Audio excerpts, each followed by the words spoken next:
ನಿಮಗೇನ್ ತೋರಿಸ್ಬೇಕೋ ಹೇಳಿ. ನಾವು ಒಂದು ನೆಕ್ಲೆಸ್ ಮತ್ತೆ ಇಯರಿಂಗ್ಸ್ ನೋಡ್ಬೇಕು. ಸರಿ ನೋಡಿ, ಇದು ತುಂಬಾ ಒಳ್ಳೆ ಡಿಸೈನ್ಸ್. ಇದು ಇಷ್ಟ ಆಗ್ಲಿಲ್ವಾ? ಹಾಗಾದ್ರೆ ಇರಿ ಒಂದ್ ನಿಮಿಷ. ಅವನಿ ಪ್ರತಿ ನೆಕ್ಲೆಸ್ನ ಬೆಲೆಯನ್ನ ನೋಡದೇ ಇದ್ರೂ ಅಂದಾಜ್ ಮಾಡ್ತಾ ಇದ್ಲು. ಅಲ್ಲಿರೋ ಎಲ್ಲ ನೆಕ್ಲೆಸ್ ಅವನಿಯ ಬಜೆಟ್ಗೂ ಮ್ಯಾಚ್ ಆಗ್ತಿರ್ಲಿಲ್ಲ. ಗೌತಮ್ ಕೂಡ ಇದನ್ನ ಅರ್ಥ ಮಾಡ್ಕೊಂಡಿದ್ದ. ಅಂಗಡಿಯಲ್ಲಿರೋ ಎಲ್ಲ ಡಿಸೈನ್ನ ತೋರಿಸಿದ್ರು ಕೂಡ ಅವನಿಗೆ ಯಾವುದು ಕೂಡ ಇಷ್ಟ ಆಗ್ತಿರ್ಲಿಲ್ಲ.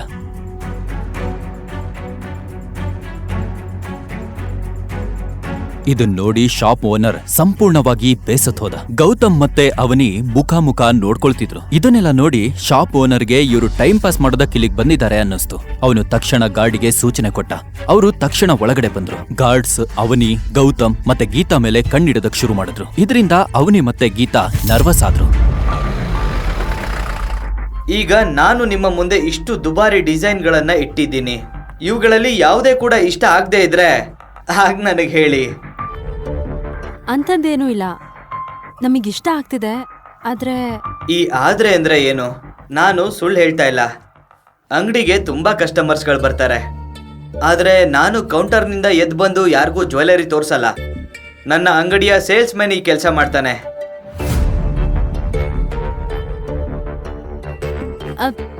ಥ್ಯಾಂಕ್ ಯು, ನಾವು ಇದರಲ್ಲೇ ಒಂದು ಆಯ್ಕೆ ಮಾಡ್ಕೊಳ್ತೀವಿ. ಇಷ್ಟನ್ ಹೇಳಿ ಅವನಿ ನೆಕ್ಲೆಸ್ ಅನ್ನ ಟೇಬಲ್ ಮೇಲೆ ಇಟ್ಲು. ಅದ್ರ ಹೊಳಪಿಂದನೇ ಅದು ತುಂಬಾ ದುಬಾರಿ ನೆಕ್ಲೆಸ್ ಅನ್ನೋದು ಅವಳಿಗೆ ಕ್ಲಿಯರ್ ಆಗಿತ್ತು. ಅದ್ರ ಮೇಲೆ ಹಸಿರು ಸ್ಟೋನ್ ಅನ್ನ ಹಾಕಲಾಗಿತ್ತು. ಮತ್ತೆ ಸಂಪೂರ್ಣ ನೆಕ್ಲೆಸ್ ಮೇಲೆ ತುಂಬಾ ಸುಂದರವಾಗಿ ಡಿಸೈನ್ ಮಾಡಿದ್ರು. ಆದ್ರೂ ಕೂಡ ಅವನಿಯ ಮನಸ್ಸು ಅದೇ ನೆಕ್ಲೆಸ್ ಮೇಲೆ ನಿಂತಿತ್ತು. ಗೌತಮ್ ಆ ನೆಕ್ಲೆಸ್ ಮತ್ತು ಅವನಿಯ ಕಣ್ಣಿನ ಹೊಳಪನ್ನ ನೋಡ್ತಿದ್ದ. ಅವಳಿಗೆ ಈ ನೆಕ್ಲೆಸ್ನ ಈಗ್ಲೇ ನಾನು ಕೊಂಡ್ಕೋಬೇಕು ಅಂತ ಅನಿಸ್ತಿತ್ತು. ಅಯ್ಯೋ, ಇದು ತುಂಬಾನೇ rare piece. Pure Jodhpuri design. ಕೆಲಸ ನೋಡಿ, ಸೂಪರ್ ಡಿಸೈನ್, ಎಷ್ಟು ಚೆನ್ನಾಗಿದೆ. ಇಲ್ಲ ಇಲ್ಲ, ಇದು ತುಂಬಾನೇ ಎಕ್ಸ್ಪೆನ್ಸಿವ್ ಆಗಿದೆ. ನಮ್ ಬಜೆಟ್ ಬರೀ 50,000 ಅಷ್ಟೇ. ಅಯ್ಯೋ, ನೀವೇನ್ ಮಾಡ್ತಿದ್ದೀರಾ? ಯಾಕೆಲ್ಲ ಮುಚ್ಚಿಡ್ತಿದ್ದೀರಾ? ಬೇರೆ ಏನ್ ಮಾಡ್ಲಿ ಹೇಳಿ? ಪ್ಯಾಕ್ ಮಾಡಿ ನಿಮ್ಗೆ ಕೊಡ್ಬೇಕಾ? ಅಲ್ಲ, ನಿಮ್ಗೆ ಇಷ್ಟು ದೊಡ್ಡ ಜ್ಯುವೆಲ್ರಿ ಖರೀದಿ ಮಾಡೋಕೆ ಸಾಮರ್ಥ್ಯ ಇಲ್ಲ ಅಂತಂದ್ರೆ ಮೊದಲೇ ಹೇಳ್ಬೇಕಿತ್ತು. ಇಷ್ಟು ದುಬಾರಿ ಸೆಟ್ನ ನಿಮ್ಗೆ ಸುಮ್ಮನೆ ತೋರಿಸ್ತಾ ಇದ್ದೀನಿ. ನೀವು ಎಲ್ಲಿಂದ ಬಂದಿದ್ದೀರೋ ಗೊತ್ತಿಲ್ಲ. ನೋಡು, ಎಲ್ಲವನ್ನು ಪ್ಯಾಕ್ ಮಾಡಿ. ಅಯ್ಯೋ, ನಿಮ್ಮ ಹತ್ರ ಇಷ್ಟು ಬಜೆಟ್ ಇರ್ಲಿಲ್ಲ ಅಂತಂದ್ರೆ ಮೊದಲೇ ಹೇಳ್ಬೇಕಿತ್ತಲ್ವಾ? ಇದು ರೇರ್ ನೆಕ್ಲೆಸ್ ಅನ್ನೋದು ನಿಮ್ಗೆ ಗೊತ್ತು ತಾನೆ? ಅಯ್ಯೋ, ನಾವೇನ್ ಮಾಡ್ಬೇಕು? ನಾವ್ ಬಂದಾಗ್ಲಿಂದ ಈ ವ್ಯಕ್ತಿ ಜ್ಯುವೆಲ್ರಿ ತೋರಿಸ್ತಾನೆ ಇದ್ದಾನೆ. ಇದ್ರಲ್ಲಿ ನಮ್ ತಪ್ಪೇನಿದೆ? ಏನಿದೆಲ್ಲ? ವಾ, ನನಗೆ ಇದೊಂದು ಬಾಕಿ ಇತ್ತು ನೋಡಿ. ಕಳ್ಳ ಪೊಲೀಸ್ಗೆ ಪಾಠ ಮಾಡ್ದಂಗೆ ನನಗೆ ಮೊದಲೇ ಅನುಮಾನ ಇತ್ತು. ನಿಮ್ ಜೇಬಲ್ಲಿ ₹1 ಕೂಡ ಇಲ್ಲ ಅಂತ. ಇಲ್ಲಿ ಸುಮ್ನೆ ಟೈಮ್ ವೇಸ್ಟ್ ಮಾಡ್ತಾ ಇದ್ದೀರಾ. ಸಾಕ್, ಸುಮ್ನೆ ಇರಿ. ಎಷ್ಟೊತ್ತು ಅಂತ ಸುಮ್ನೆ ಇರೋದು? ನಡೀರಿ. ಅಯ್ಯೋ ರಾಜು, ಪೊಲೀಸ್ಗೆ ಫೋನ್ ಮಾಡು. ಇವರು ನಮ್ಮ ಅಂಗಡಿಗೆ ಬಂದು ನಮ್ಮನ್ನೇ ಬೆದರಿಸ್ತಾ ಇದ್ದಾರೆ. ಗೌತಮ್, ಹೋಗೋಣ, ನಾವ್ ಹೊರಡೋಣ ಬನ್ನಿ. ಹೋಗಿ ಮೇಡಮ್, ಇಲ್ಲಿ ಮಾಡ್ದಂಗೆ ಬೇರೆ ಕಡೆನೂ ಸಮಯ ವ್ಯರ್ಥ ಮಾಡಿ ಹೋಗಿ. ಅಯ್ಯೋ, ಏನ್ ಮಾತಾಡ್ತಿದ್ದ ನಾನು?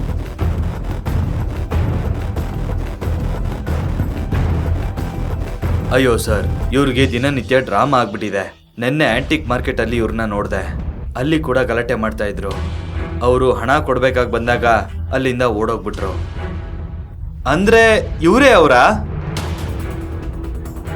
ಓ, ಈಗ ಅರ್ಥ ಆಯ್ತು ನನ್ಗೆ. ನಿನ್ ಹೆಂಡತಿಗೆ ಏನೂ ಕೊಡ್ಸಕ್ ಆಗಲ್ಲ ಅಂತ ದುಬಾರಿ ನೆಕ್ಲೆಸ್ ನೋಡಿ ಅದನ್ನ ಕಳ್ತನ ಮಾಡೋಕೆ ಯೋಚಿಸಿದೀರಾ ಅಂತ ಅನಿಸ್ತಾ ಇದೆ. ವಾಹ್! ವಿಷಯ ಕ್ಷಣಾರ್ಧದಲ್ಲೇ ತೀವ್ರಗೊಂಡಿತ್ತು. ಇದನ್ ನೋಡಿ ಅವನಿಯ ಗಂಟಲು ಒಣಗಿತ್ತು. ಮುಂದೆ ನಿಂತಿದ್ದ ಸೇಲ್ಸ್ ಮ್ಯಾನ್ ಏನು ಕೇಳಲು ಸಿದ್ಧನಿರ್ಲಿಲ್ಲ. ನನಗೆ ಇದನ್ನ ಖರೀದಿಸೋಕೆ ಸಾಮರ್ಥ್ಯ ಇಲ್ಲ ಅಂತ ನಿನಗೆ ಯಾರು ಹೇಳಿದ್ದು? ಗೌತಮ್ನ ಬಾಯಿಂದ ಬಂದ ಆ ಧ್ವನಿ ಎಲ್ಲರಿಗೂ ಶಾಕ್ ಕೊಡ್ತು. ಅಯ್ಯೋ, ಆ ನೆಕ್ಲೆಸ್ ಬೆಲೆ 12 ಲಕ್ಷ. ನೀನದನ್ನ ಖರೀದಿ ಮಾಡ್ತೀಯಾ? ಸಾಧ್ಯ ಆದ್ರೆ ತಂದ್ ತೋರ್ಸು ನೋಡೋಣ. ಗೌತಮ್ ಮನ್ಸ್ ಮಾಡಿದ್ರೆ ಈಗ್ಲೇ ಅವನಿಗೋಸ್ಕರ ಸಂಪೂರ್ಣ ಅಂಗಡಿಯನ್ನ ಖರೀದಿಸಬಹುದಿತ್ತು. ಆದ್ರೆ ಈಗ ಅವನು ತನ್ನ ಗುರುತನ್ನ ಯಾರಿಗೂ ಹೇಳಲು ಬಯಸ್ಲಿಲ್ಲ. ಸರ್, ನಂದೇ ತಪ್ಪು. ನನ್ನಿಂದನೇ ತಪ್ಪಾಗಿದ್ದು. ನಮ್ ಬಜೆಟ್ ಬರೀ 50,000 ಅಂತ ನಿಮಗ್ ಮೊದ್ಲೇ ಹೇಳ್ಬೇಕಿತ್ತು ನಾನು. ನಿಮ್ ಹತ್ರ 50,000 ಯಾವ್ದೇ ಜ್ಯುವೆಲ್ರಿ ಇಲ್ಲ ಅಂತಂದ್ರೆ ಪರವಾಗಿಲ್ಲ, ನಾವ್ ಎಲ್ಲಾದ್ರೂ ಬೇರೆ ಕಡೆ ತಗೊಳ್ತೀವಿ. ಅಯ್ಯೋ ಮೇಡಮ್, ಅದು ಹಾಗಲ್ಲ. ನಮ್ಮಲ್ಲಿ ಎಲ್ಲಾ ರೀತಿ ಜ್ಯುವೆಲ್ರಿ ಇದೆ. ಅಯ್ಯ, ಸ್ವಲ್ಪ ಕಡಿಮೆ ಬೆಲೆ ಇದ್ದಿದ್ದನ್ನ ತೋರ್ಸು. ತಕ್ಷಣ ಅವನು ಹತ್ತಿರದಲ್ಲಿದ್ದ ಸೇಲ್ಸ್ ಮ್ಯಾನ್ಗೆ ಜ್ಯುವೆಲ್ರಿ ತೋರ್ಸೋದಕ್ಕೆ ಹೇಳ್ದ. ಅವನಿ ತನ್ನ ಆಸೆಗಳನ್ನ ಬಚ್ಚಿಟ್ಕೊಂಡು ಸ್ವಲ್ಪ ಸಮಯದಲ್ಲೇ 60,000 ಬೆಲೆಯ ಸಿಂಪಲ್ ನೆಕ್ಲೆಸ್ನ ಆಯ್ಕೆ ಮಾಡ್ಕೊಂಡ್ಲು.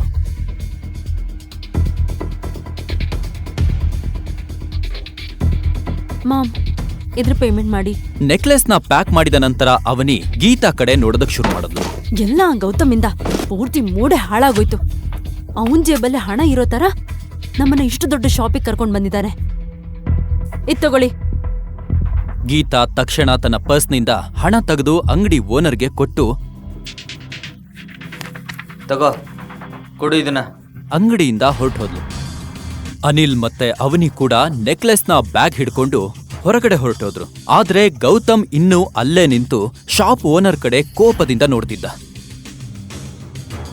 ಏನಾಯ್ತಣ್ಣ, ಮುಖ ಸಪ್ಪಗಾಗಿದೆ? ಜೇಬಲ್ಲಿ ಹಣ ಇಲ್ಲ ಅಂದ್ರೆ ಆಕಾಶದಲ್ಲಿ ಹಾರಾಡೋ ಕನ್ಸ್ ಕಾಣ್ಬಾರ್ದು, ಹಾ? ಇದನ್ ಕೇಳಿ ಕೋಪದಿಂದ ಗೌತಮ್ ಹೊರಗಡೆ ಬಂದ. ಆದ್ರೆ ಅವನ ಕೋಪ ಇನ್ನೂ ಕಡಿಮೆ ಆಗಿರ್ಲಿಲ್ಲ. ಹೊರಗೆ ಹೋಗಿದ ತಕ್ಷಣ ಅವನ್ ನೋಡ್ತಾನೆ ಅವನಿ ಕಾರಿನ ಬಳಿ ಅವನಿಗೋಸ್ಕರ ಕಾಯ್ತಿರೋದನ್ನ ನೋಡ್ದ. ಸರ್, ಕೀ ತಗೊಳ್ಳಿ. ನೀವು ಹೋಗಿ, ನಾನು ಬರ್ತೀನಿ. ಈಗ ಇನ್ನೇನ್ ಮಾಡಕ್ ಹೋಗ್ತಿದ್ಯಾ? ಒಳಗಿಷ್ಟು ಅವಮಾನ ಆಗಿದ್ದು ನಿನಗ್ ಸಾಕಾಗ್ಲಿಲ್ವಾ?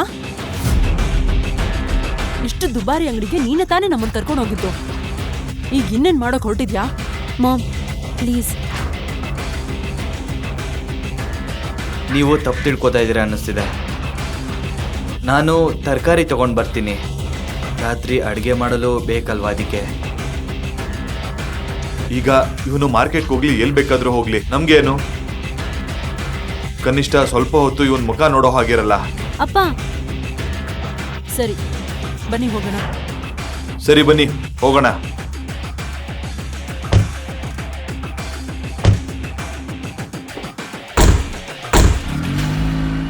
ಗೌತಮ್ ಅವ್ರು ಹೋಗ್ತಿರೋದನ್ನ ನೋಡ್ತಾ ಅಲ್ಲೇ ನಿಂತಿದ್ದ. ಅವನಿಯ ಕಾರು ಅವನ ಕಣ್ಣಿಂದ ದೂರ ಹೋಗ್ತಿದ್ದಂತೆ ಗೌತಮ್ ತನ್ನ ಸ್ಲೀವ್ಸ್ ಅನ್ನ ಮಡ್ಚ್ಕೊಂಡು ಮತ್ತೆ ಅದೇ ಜ್ಯುವೆಲರಿ ಅಂಗಡಿ ಒಳಗೆ ವಾಪಸ್ ಹೋದ.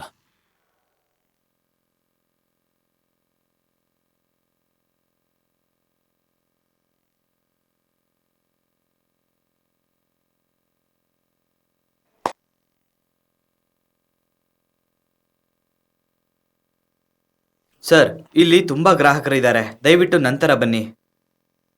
ನಾನು 12 ಲಕ್ಷದ ನೆಕ್ಲೆಸ್ ಖರೀದಿ ಮಾಡಬೇಕು. ಗೌತಮ್ ಮಾತುಗಳನ್ನ ಕೇಳ್ತಿದ್ದಂತೆ ಎಲ್ಲಾ ಸೇಲ್ಸ್ಮನ್ಗಳು ನಗದಕ್ ಶುರು ಮಾಡಿದ್ರು. ಅಂಗಡಿ ಮಾಲೀಕ ಕೂಡ ನಗದಕ್ ಶುರು ಮಾಡದ. ಏನು ನೆಕ್ಲೆಸ್? ನಿನ್ನ ಹೆಂಡತಿ ಪರ್ಸ್ನಲ್ಲಿ ನೆಕ್ಲೆಸ್ ಜೊತೆ ನಿನ್ನ ಬುದ್ಧಿನೂ ಬಿಟ್ಟು ಬಂದಿದ್ಯಾ? ನನಗನ್ನಿಸ್ತಾ ಇದೆ ಇವನು ಒಳಗಿನ ಗಂಡಸ್ತನ ಇದ್ದಕ್ಕಿದ್ದಾಗೆ ಎಚ್ಚರ ಆಗಿದೆ ಅಂತ. ನಿಮ್ ಜೋಕ್ ಮುಗ್ದಿದ್ರೆ ಈಗ ಸ್ವಲ್ಪ ಸೀರಿಯಸ್ ವಿಷಯದ ಬಗ್ಗೆ ಮಾತಾಡೋಣ. ನೀನ್ ನಿಜವಾಗ್ಲೂ ನೆಕ್ಲೆಸ್ ಖರೀದಿ ಮಾಡ್ತೀಯಾ? ನಿನಗೆ ಖರೀದಿ ಮಾಡೋದಕ್ಕೆ ಸಾಮರ್ಥ್ಯ ಇಲ್ಲ. ನನ್ನ ಸ್ಟೇಟಸ್ ಏನು ಅಂತ ಊಹಿಸೋಕೂ ಆಗಲ್ಲ. ಈಗ ನಾನಿಲ್ಲಿ ಕೇವಲ ಕಸ್ಟಮರ್ ಆಗಿ ಬಂದಿದ್ದೀನಿ. ಸಾಕು ಸಾಕು, ನಿಲ್ಸಿ. ಸೆಕ್ಯೂರಿಟಿ, ಇವನ್ನ ಎಳ್ಕೊಂಡು ಹೋಗಿ ಹೊರಗಡೆ ಹಾಕಿ. ಈಗ ನೀನು ನೇರವಾಗಿ ಪೊಲೀಸ್ ಸ್ಟೇಷನ್ಗೆ ಹೋಗ್ತೀಯಾ? ಈ ಅಂಗಡಿ CCTV ಇದೆಯಲ್ಲ, ಇಲ್ಲಿ ತುಂಬಾನೇ ಫೇಮಸ್ ಆಗಿರೋದು. ನಾನು ಒಂದು ಸಲ ಕೂಗಿದ್ರೆ ಸಾಕು, ಇಲ್ಲಿ ಜನ ಬಂದ್ ಸೇರ್ತಾರೆ. ನೀನ್ ಹೇಳೋದನ್ನ ಯಾರು ಕೂಡ ನಂಬಲ್ಲ, ಅರ್ಥ ಮಾಡ್ಕೋ. ಮೊದ್ಲು ನಿನಗೆ ಇಲ್ಲಿ ಜನ ಹೊಡಿತಾರೆ, ನಂತರ ಪೊಲೀಸ್ ಅವ್ರು ಬಂದು ಪೊಲೀಸ್ ಸ್ಟೇಷನ್ಗೆ ಕರ್ಕೊಂಡು ಹೋಗ್ತಾರೆ. ಇದನ್ನ ಕೇಳಿಸ್ಕೊಂಡ ತಕ್ಷಣ ಗೌತಮ್ ತನ್ನ ಮೊಬೈಲ್ನ ತೆಗೆದ. ಅವನಿಗೆ ಇನ್ನು ಸಹಿಸ್ಕೊಳ್ಳೋದಕ್ಕಾಗ್ಲಿಲ್ಲ. ಹಲೋ ಪಟೇಲ್ ಅವರೇ, shop number 105 old city, Ajit Nagar. ನಿಮ್ಗಿಲ್ಲಿ ಬರೋಕೆ 10 ನಿಮಿಷ ಇದೆ.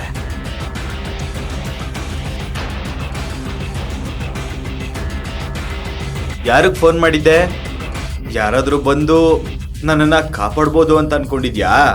ಇನ್ನು 10 ನಿಮಿಷದಲ್ಲಿ ನಿನಗೆ ಗೊತ್ತಾಗುತ್ತೆ. ಸೇಲ್ಸ್ಮನ್ನ ಮುಖ ಕೋಪದಿಂದ ಕೆಂಪಾಗಿತ್ತು. ಇದನ್ನೆಲ್ಲ ನೋಡಿದ ತಕ್ಷಣ ಅಕ್ಕಪಕ್ಕ ಇದ್ದ ಜನರು ಅವನ್ ಬಗ್ಗೆ ಮಾತನಾಡೋದಕ್ಕೆ ಶುರು ಮಾಡ್ತಾರೆ. ಈ ದೇಶದಲ್ಲಿ ಬಡತನದ ಸಮಸ್ಯೆ ಇಲ್ಲ, ಸಮಸ್ಯೆ ಇಂಥ ಮೋಸಗಾರರದ್ದು. ಇವನೊಮ್ಮೆ ನೋಡಿ, ಇಷ್ಟು ಅವಮಾನ ಮಾಡಿದ್ರು ಇಲ್ಲೇ ನಿಂತಿದ್ದಾನೆ.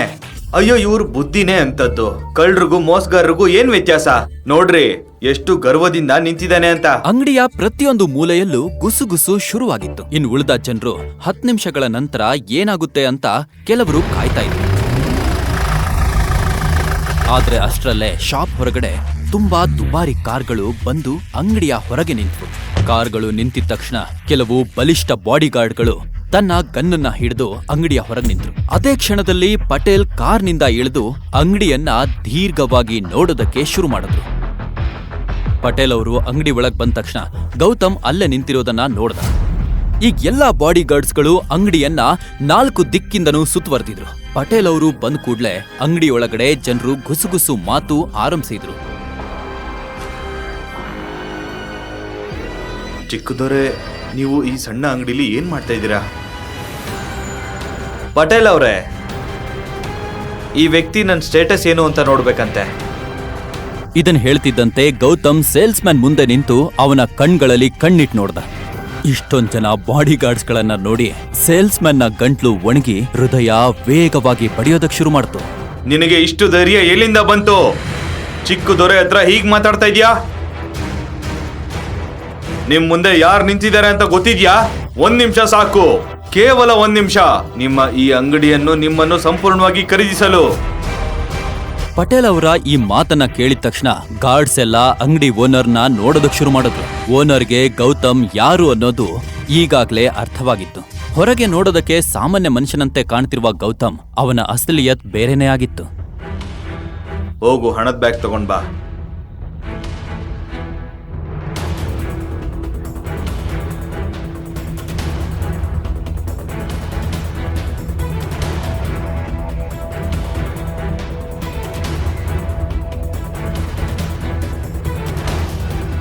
ಬ್ಯಾಗ್ ಅನ್ನ ನೋಡಿದ ತಕ್ಷಣ ಎಲ್ರೂ ಬಾಯಿ ಬಿಟ್ಟಂತೆ ನೋಡ್ತಿದ್ರು. ಆಗ ಬ್ಯಾಗ್ ಪೂರ್ತಿ ಹಣದಿಂದ ತುಂಬಿತ್ತು. ಇನ್ನೊಂದ್ ಕಡೆ ಅಂಗಡಿ ಮಾಲೀಕರ ಕಾಲುಗಳು ಕಂಪಿಸೋದಕ್ಕೆ ಶುರುವಾದ್ವು. ಮರುಕ್ಷಣ ಅವನು ಗೌತಮ್ ಕಾಲಿಗೆ ಬಿದ್ಬಿಟ್ಟ. ಚಿಕ್ಕದೊರೆ, ನನ್ನ ದಯವಿಟ್ಟು ಕ್ಷಮಿಸಿ. ನನ್ನಿಂದ ತುಂಬಾ ದೊಡ್ಡ ತಪ್ಪಾಗಿದೆ.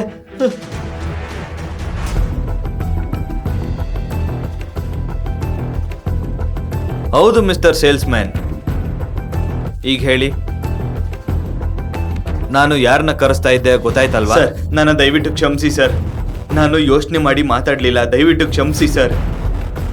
ಸರಿ, ಈ ಬಾರಿ ನಿನ್ನ ಕ್ಷಮಿಸ್ತೀನಿ. ಆದ್ರೆ ಇದ್ರ ನಂತರ ಯಾರಿಗಾದ್ರೂ ಅವಮಾನ ಮಾಡಿದ್ರೆ ನಾನು ಅವ್ರನ್ನ ಸುಮ್ಮನೆ ಬಿಡಲ್ಲ. ಇಷ್ಟನ್ ಹೇಳ್ತಾ ಗೌತಮ್ ಗಾರ್ಡ್ಗಳ ಕಡೆ ಸೂಚನೆ ನೀಡಿದ. ಸ್ವಲ್ಪ ಹೊತ್ತಿನ ಮುಂಚೆ ಗೌತಮ್ನ ನೋಡಿ ಆಡ್ಕೋತಿದ್ದವರು ಈಗ ಅವರೆಲ್ಲ ಗೌತಮ್ಗೆ ಗೌರವ ಕೊಡೋದಕ್ಕೆ ಶುರು ಮಾಡಿದ್ರು. ಈಗ ನನ್ನ ಹೆಂಡತಿ ಇಷ್ಟವಾದ ನೆಕ್ಲೆಸ್ ಅನ್ನು ತಗೊಂಡ್ ಬನ್ನಿ. ಏಯ್, ಏನ್ ನೋಡ್ತಾ ನಿಂತಿದ್ಯಾ? ಹೋಗಿ ತಗೊಂಡ್ ಬಾ. ಗೌತಮ್ ಆ ನೆಕ್ಲೆಸ್ನ ನೋಡಿದ ತಕ್ಷಣ ಮುಖದ ಮೇಲೆ ಮಂದಹಾಸ ಮೂಡ್ತು. ಕೆಲವೇ ಕ್ಷಣಗಳಲ್ಲಿ ಅವನು ಅಂಗಡಿಯಿಂದ ತುಂಬಾ ದುಬಾರಿ ಆಭರಣಗಳನ್ನ ಖರೀದಿಸಿದ. ಇದನ್ ನೋಡಿ ಅಂಗಡಿಯ ಮಾಲೀಕರಿಗೆ ತಲೆ ಸುತ್ತದಂತಾಯ್ತು. ಇದನ್ ತಗೊಳ್ಳಿ.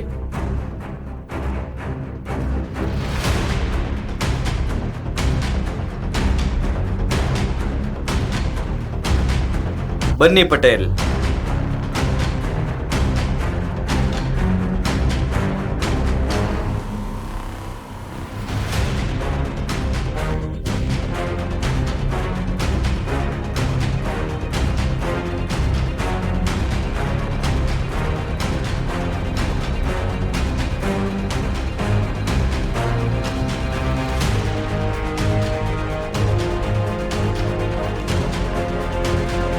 ಪಟೇಲ್ ಅವರೇ, ಎಲ್ಲ ಆಭರಣಗಳನ್ನು ಸರಿಯಾಗಿ ಪ್ಯಾಕ್ ಮಾಡಿ, ಜೊತೆಗೆ ಕೆಲವು ದುಬಾರಿ ಗಿಫ್ಟ್ಗಳನ್ನ ಕೂಡ ಸೇರಿಸಿ. ನಾಳೆ ಅವನಿಯವರ ಕಸಿನ್ ಮದುವೆ ಇದೆ, ಅದಕ್ಕೆ ಅವನ ಪರವಾಗಿ ನೀವು ಈ ಎಲ್ಲ ಗಿಫ್ಟನ್ನು ಆ ಸ್ಥಳಕ್ಕೆ ತಲುಪಿಸಿ, ಮರಿಬೇಡಿ. ಮತ್ತೆ ಅದರಲ್ಲಿ ಗ್ರೀನ್ ಕಲರ್ ನೆಕ್ಲೆಸ್ ಇದೆ, ಅದನ್ನು ಸಪ್ರೇಟಾಗಿಡಿ. ಸರಿ ದೊರೆ. ಅದನ್ನು ನಾನು ನನ್ನ ಕೈಯಾರೆ ಅವನಿಗೆ ಕೊಡ್ತೀನಿ. ಅದು ಒಳ್ಳೇದು. ನಿಮ್ಮ ಇಷ್ಟದಂತೆ ಆಗಲಿ. ಚಿಕ್ಕ ಬಾಯಿ ದೊಡ್ಡ ಮಾತು. ನಿಮ್ಮ ಬಗ್ಗೆ ಅವನಿಗೆ ಯಾಕೆ ಸತ್ಯ ಹೇಳ್ತಾ ಇಲ್ಲ? ಹೇಳ್ತೀನಿ ಪಟೇಲ್ ಅವರೇ, ಆದರೆ ಇದು ಸರಿಯಾದ ಸಮಯ ಅಲ್ಲ. ಸಮಯ ಬಂದಾಗ ಸ್ವತಃ ನಾನೇ ಹೇಳ್ತೀನಿ. ಅಂದಹಾಗೆ ಅದು ಒಳ್ಳೇದೆ. ನಿಮ್ಮ ಮಾವನ ಮನೆಯವ್ರಿಗೆ ನೀವು ಗೌತಮ್ ಸಿಂಹಾದ್ರಿ ಅಂತ ಗೊತ್ತಾದರೆ ಅವರು ಅವನಿಗೆ ಡಿವೋರ್ಸ್ ಕೊಡು ಅಂತ ಹೇಳಲ್ಲ. ನಾನು ಹೋಗಿ ಬರ್ತೀನಿ. ಗೌತಮ್ ಏನು ಹೇಳಲಿಲ್ಲ. ಆದ್ರೆ ಪಟೇಲ್ ಅವರ ಮಾತುಗಳಿಂದ ಅವನಿಗೆ ಖುಷಿಯಾಗಿಲ್ಲ ಅನ್ನೋದು ಅವನ ಕಣ್ಗಳನ್ನ ನೋಡಿದ್ರೇನೆ ಗೊತ್ತಾಗ್ತಿತ್ತು. ಪಟೇಲ್ ಅವ್ರಿಗೂ ಅವನು ಸುಲಭವಾದ ಹೂವಿನ ದಾರಿಯನ್ನ ಬಿಟ್ಟು ಮುಳ್ಳಿನ ದಾರಿಯಲ್ಲಿ ಯಾಕೆ ನಡೀತಿದ್ದಾನೆ ಅನ್ನೋದು ಅರ್ಥವಾಗ್ಲಿಲ್ಲ. ಮನೆಗೆ ತರಕಾರಿ ತಗೊಂಡು ವಾಪಸ್ ಹೋದಾಗ ಅವನ ಮುಖದಲ್ಲಿ ಸಂತೋಷ ಕಣ್ಮರೆಯಾಯಿತು. ಮನೆಯೊಳಗೆ ಬೇರೆ ರೀತಿಯ ವಾದ ಪ್ರಾರಂಭವಾಗಿತ್ತು ಮತ್ತು ಗೀತಾ ಗೌತಮ್ಗಾಗಿ ಮನೆಯಲ್ಲಿ ಕಾಯ್ತಾ ಕೂತ್ಕೊಂಡಿದ್ಲು. ವಾ ವಾ ವಾ ವಾ, ಬನ್ನಿ ಮಹಾರಾಜ್ರೆ, ನೀವ್ ತರಕಾರಿ ತರೋಕೆ ಬೇರೆ ಸಿಟಿಗೆ ಹೋಗಿದ್ದೀರಾ ಅಂತ ಅನ್ಸಿತ್ತು. ಇಲ್ಲ, ಹಾಗೇನೂ ಇಲ್ಲ. ಅದೇನಂದ್ರೆ ಬಾಯ್ ಮುಚ್ಚು. ಇವತ್ ಮತ್ತೆ ನಿನ್ನಿಂದಾಗಿ ನನ್ ಮಗಳಿಗೆ ಅವಮಾನ ಆಗಿದೆ. ಅಮ್ಮ, ಆ ದೇವ್ರು ನನ್ ಯಾವ ಜನ್ಮದ್ ಸೇಡ್ ತೀರ್ಸ್ಕೊಳ್ತಿದ್ದಾನೋ ಏನೋ. ಅವನಿ, ಈಗಿಂದೀಗ್ಲೇ ನೀನು ಇವನಿಗೆ ಡಿವೋರ್ಸ್ ಕೊಟ್ಬಿಡು ಪ್ಲೀಸ್ ಅವನಿ. ಅಮ್ಮ, ನೀವ್ ಮತ್ತೆ ಇದನ್ ಶುರು ಮಾಡ್ಬೇಡಿ. ಈ ಸತಿ ಗೌತಮಿಂದ ಏನು ತಪ್ಪಿರ್ಲಿಲ್ಲ. ಆದ್ರೆ ಪ್ರತಿದಿನ ಈ ಡಿವೋರ್ಸ್ ಬಗ್ಗೆ ಕೇಳಿ ಕೇಳಿ ನನಗ್ ಬೇಜಾರಾಗಿದೆ. ಹಾಗಾದ್ರೆ ನಾನ್ ಏನ್ ಮಾಡ್ಲಿ? ಇವನ್ ಮುಖ ನೋಡ್ತಿದ್ದಾಗ್ಲೆಲ್ಲ ನನಗೆ ಉಸಿರು ಕಟ್ಟುತ್ತೆ. ದೇವ್ರೆ, ಈಗ ನೀನೇ ಈ ಹುಡುಗಿಗೆ ಅರ್ಥ ಮಾಡ್ಸಪ್ಪ. ಯಾಕಂದ್ರೆ ಇವಳು ನನ್ ಮಾತು ಕೇಳೋದನ್ನ ನಿಲ್ಸ್ಬಿಟ್ಟಿದ್ದಾಳೆ. ಇವತ್ತಿಗೂ ಇವಳ ಹಿಂದೆ ಎಷ್ಟು ಜನ ಹುಡುಗರಿದ್ದಾರೆ. ಆದ್ರೆ ಇವಳು ಗೀತಾ ಈ ರೀತಿ ಆಡೋದು ಮತ್ತೆ ಡ್ರಾಮಾ ಮಾಡೋದು ಹೊಸ್ತೇನಲ್ಲ. ಅವಳು ಹೀಗೆ ಪ್ರತಿದಿನ ಅವನಿಗೆ ಎಮೋಷನಲ್ ಬ್ಲ್ಯಾಕ್ ಮೇಲ್ ಮಾಡ್ತಿದ್ಲು. ಗೌತಮ್, ನೀನ್ ಹೋಗು, ಏನಾದ್ರೂ ಅಡ್ಗೆ ಮಾಡು.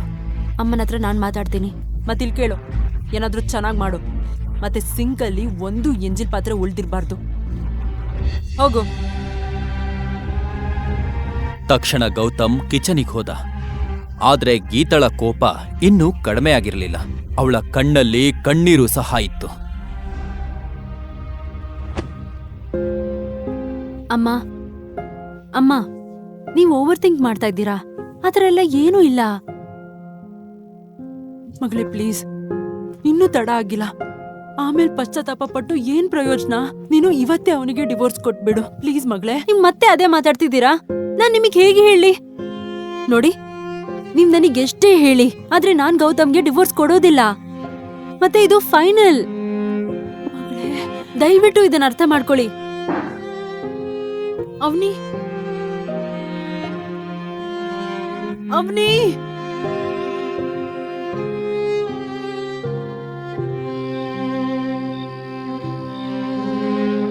ನಿಮ್ ಜೇಬಲ್ಲಿ ₹1 ಕೂಡ ಇಲ್ಲ ಅಂತ ನನಗೆ ಗೊತ್ತಿತ್ತು.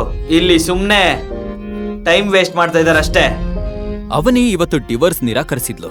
ಆದ್ರೆ ಆಭರಣ ಅಂಗಡಿಯಲ್ಲಿ ನಡೆದ ಅವಮಾನ ಅವಳ ಮನಸ್ಸಿನಲ್ಲಿ ಇನ್ನೂ ಇತ್ತು. ಗೌತಮ್ ರೂಮ್ ಒಳಗ್ ಬಂದ ತಕ್ಷಣ ಅವನು ಸ್ಯಾಂಡ್ವಿಚ್ ಪ್ಲೇಟ್ ಇಟ್ಟು ಅವನಿ ಕಡೆ ನೋಡ್ದ. ಅವನಿ, ನಿನ್ ಗಿಫ್ಟ್ ಬಗ್ಗೆ ಚಿಂತಿಸ್ಬೇಡ. ನಾನು ಏನಾದ್ರೂ ವ್ಯವಸ್ಥೆ ಮಾಡ್ತೀನಿ. ನೀನ್ ವ್ಯವಸ್ಥೆ ಮಾಡ್ತೀಯಾ? ಹೇಗೆ? ಏನು ಮಾಡೋದ್ ಬೇಕಾಗಿಲ್ಲ. ಸುಮ್ನೆ ಹೋಗಿ ಚಾಪೆ ತಗೊಂಡು ಕೆಳಗಡೆ ಹೋಗಿ ಮಲ್ಕೋ.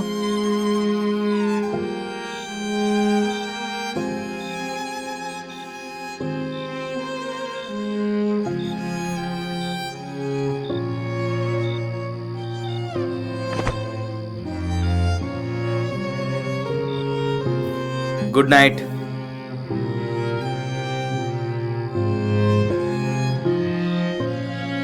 ಗಿಫ್ಟ್ ಖರೀದಿಸಲು ಆಗದಿದ್ದ ಕಾರಣ ಅವನಿಯ ಧ್ವನಿಯಲ್ಲಿ ಅವಳ ಕೋಪ ಸ್ಪಷ್ಟವಾಗಿ ಕಾಣ್ತಿತ್ತು. ಆದ್ರೆ ಗೌತಮ್ ಗಾಯತ್ರಿ ದೇವಿಗಾಗಿ ತುಂಬಾ ಗಿಫ್ಟ್ಗಳನ್ನ ಖರೀದಿಸಿದ್ದಾನೆ ಎಂಬುದು ಅವಳು ತಿಳಿದಿರ್ಲಿಲ್ಲ. ಅದನ್ನ ನೋಡಿ ನಾಳೆ ಅವನಿ ಶಾಕ್ ಆಗ್ಲಿದ್ದಾಳೆ.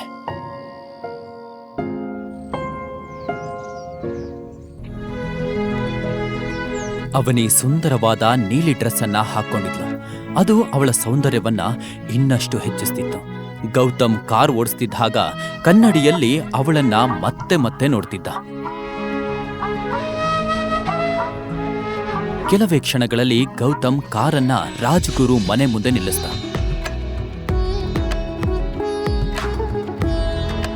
ಮನೆಯಲ್ಲಿದ್ದ ದುಬಾರಿ ಕಾರ್ಗಳು ಮತ್ತು ಅಲಂಕಾರಗಳನ್ನ ನೋಡಿ ರಾಜ್ಗುರು ಕುಟುಂಬದ ಎಲ್ಲ ಸದಸ್ಯರು ಪಾರ್ಟಿಗಾಗಿ ಬಂದಿದ್ದಾರೆ ಎಂಬುದು ಸ್ಪಷ್ಟವಾಗಿತ್ತು.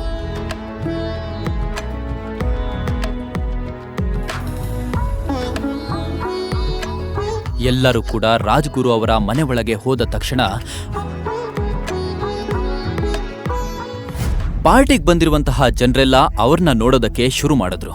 ಕೆಲವರು ಗೌತಮ್ನ ನೋಡಿ ನಗ್ತಾ ಮಾತನಾಡ್ತಿದ್ರೆ ಇನ್ನು ಕೆಲವರು ಅವನನ್ನ ನೋಡಿದ ತಕ್ಷಣ ಮುಖ ತಿರುಗಿಸ್ಕೊಂಡ್ರು. ಗೀತಾ ಮತ್ತು ಅನಿಲ್ ಗಾಯತ್ರಿ ದೇವಿ ಅವರನ್ನ ಭೇಟಿ ಮಾಡೋದಕ್ಕೆ ಅವರ ಕೊಠಡಿಗೆ ಹೋದ್ರು. ಯಾಕಂದ್ರೆ ಎಲ್ಲಾ ಉಡುಗೊರೆಗಳನ್ನು ಅಲ್ಲಿ ಇಡಬೇಕಾಗಿತ್ತು. ಅವರು ಹೋಗಿದ ತಕ್ಷಣ ಅವನಿ ಕೂಡ ಗೌತಮಿಂದ ದೂರವಾಗಿ ಬಾತ್ರೂಮ್ ಕಡೆ ಹೋದ್ಲು. ಯಾಕಂದ್ರೆ ಪಾರ್ಟಿಯಲ್ಲಿ ಇದ್ದವರು ಇನ್ನು ಗೌತಮ್ ಬಗ್ಗೆ ಮಾತನಾಡ್ತಿದ್ರು. ಅವಳು ಗೌತಮ್ ಜೊತೆಗಿದ್ರೆ ಜನರ ಮಾತಿಗೆ ಗುರಿಯಾಗ್ತಾಳೆ ಅಂತ ಹೋದ್ಲು. ಆದ್ರೆ ರೂಮಿನ ಹೊರಗಡೆ ತಲುಪಿದಾಗ ಅವನಿಗೆ ತನ್ನ ಅಜ್ಜಿಯ ಕೋಪದ ಧ್ವನಿ ಕೇಳಿಸ್ತು. ಏನ್ ತಗೊಂಡ್ ಬಂದಿದ್ಯಾ? ನಾನ್ ನಿನಗೆ ಕನಿಷ್ಠ ಅಂದ್ರೂ 5 ಲಕ್ಷದ ನೆಕ್ಲೆಸ್ ತಗೊಂಡ್ ಬಾ ಅಂತ ಹೇಳಿದ್ದು. ಮತ್ ನೀನ್ ಇದನ್ ತಂದಿದ್ಯಾ? ಹಣ ಇರ್ಲಿಲ್ಲ ಅಂದ್ರೆ ನಿನ್ನ ಕೆಲ್ಸ ಇಲ್ದಿರೋ ಅಳಿಯನಿಗೆ ಕೆಲ್ಸ ಮಾಡೋದಕ್ಕೆ ಯಾಕೆ ಹೇಳೋದಿಲ್ಲ ಅಂತ. ದಿನ ಇಡೀ ಮನೇಲಿ ಸುಮ್ನೆ ಇರ್ತಾನೆ, ಫ್ರೀ ಊಟ ಮಾಡ್ತಿದ್ದಾನೆ.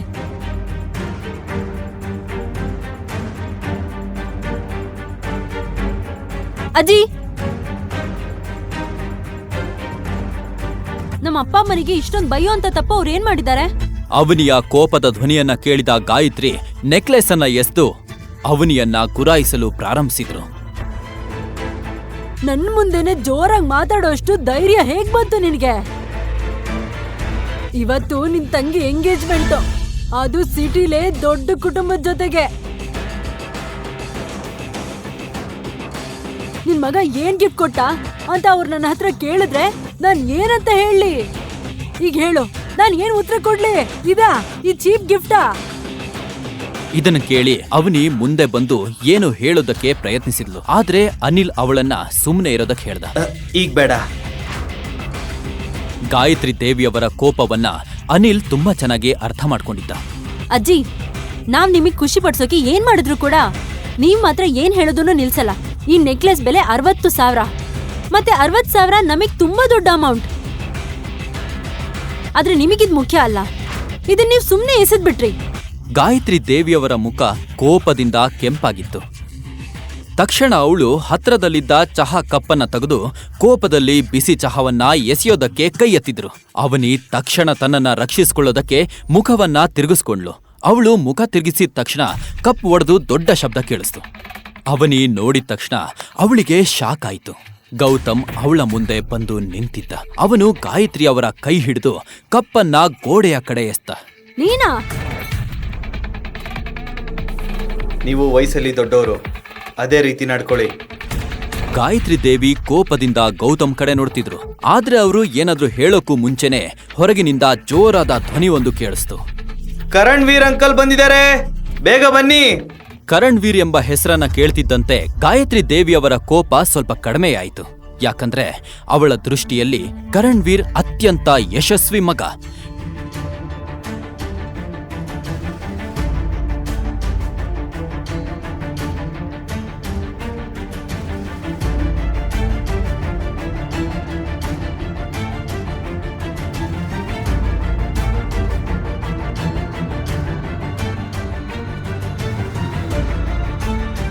ಗಾಯತ್ರಿ ದೇವಿಯವರು ತನ್ನ ಕೊಠಡಿಯಿಂದ ಹೊರಗೆ ಹೋಗೋದಕ್ಕೆ ಶುರು ಮಾಡಿದಾಗ ದುಬಾರಿ ಸೂಟ್ ಧರಿಸಿದ್ದ 6 ಅಡಿ ಎತ್ತರದ ವ್ಯಕ್ತಿ ಒಳಗ್ ಬಂದ.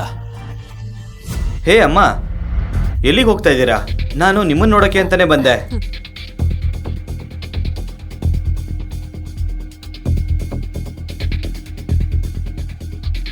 ಓ ಹೌದಾ? ಅಣ್ಣ ಕೂಡ ತನ್ನ ಕುಟುಂಬ ಜೊತೆನೆ ಬಂದಿದ್ದಾನೆ.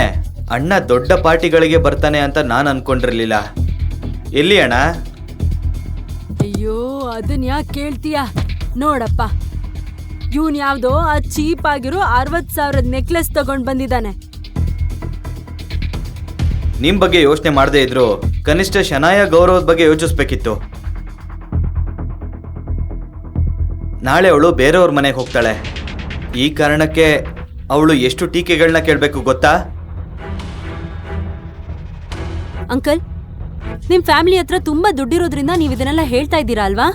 ಮತ್ತೆ ಈ ಎಕ್ಸ್ಪೆನ್ಸಿವ್ ಗಾಡಿ ಕೂಡ ಕೊಡೋದಕ್ಕಾಗತ್ತೆ ಅಂತ. ಆದ್ರೆ ನೀವು ಮರಿಬೇಡಿ, ಈ ಎಲ್ಲ ದುಡ್ಡು ತಾತಂದು. ನೀವೇನು ಸಂಪಾದನೆ ಮಾಡಿದ್ದಲ್ಲ. ಅಪ್ಪನ ವಿಷಯಕ್ಕೆ ಬಂದ್ರೆ, ಅವ್ರನ್ನ ರಾಜ್ಗುರು ಮನೆಯಿಂದ ಬೇರೆ ಮಾಡಿದಾಗ ಅಜ್ಜಿ ಅವ್ರಿಗೆ ಏನೂ ಕೊಡ್ಲಿಲ್ಲ. ಈ ವಿಷಯ ನಿಮಗ್ ಚೆನ್ನಾಗ್ ಗೊತ್ತು ತಾನೆ? ಏನ್ ಹೇಳ್ತಾ ಇದ್ಯಾ? ನಿನ್ ಮಾತಿನ ಉದ್ದೇಶ ನಾನ್ ನಮ್ಮನೆ ಆಸ್ತಿನ ಬಚ್ಚಿಟ್ಕೊಂಡ್ ಕೂತಿದೀನಿ ಅಂತನಾ? ಮತ್ತೆ ನನ್ ಮಕ್ಳ ನಡುವೆನೆ ಭೇದ ಭಾವ ಮಾಡ್ತೀನಾ? ಹೌದು ಅಜ್ಜಿ, ನೀವು ನಿಮ್ಮಿಬ್ರು ಮಕ್ಳಲ್ಲಿ ಭೇದ ಭಾವ ಮಾಡ್ತೀರಾ. ನಿಮಗ್ ನಂಬಿಕೆ ಇಲ್ಲ ಅಂದ್ರೆ ನೀವೇ ಸ್ವತಃ ನೋಡಿ. ಅಪ್ಪನ್ ಪಾಲಿನ ಆಸ್ತಿ ಏನಾಯ್ತು? ಅದ್ರಲ್ಲಿ ಬೇರೆಯವ್ರು ತಿಂದು ಕುಡ್ದು ಚೆನ್ನಾಗಿದಾರಲ್ವಾ?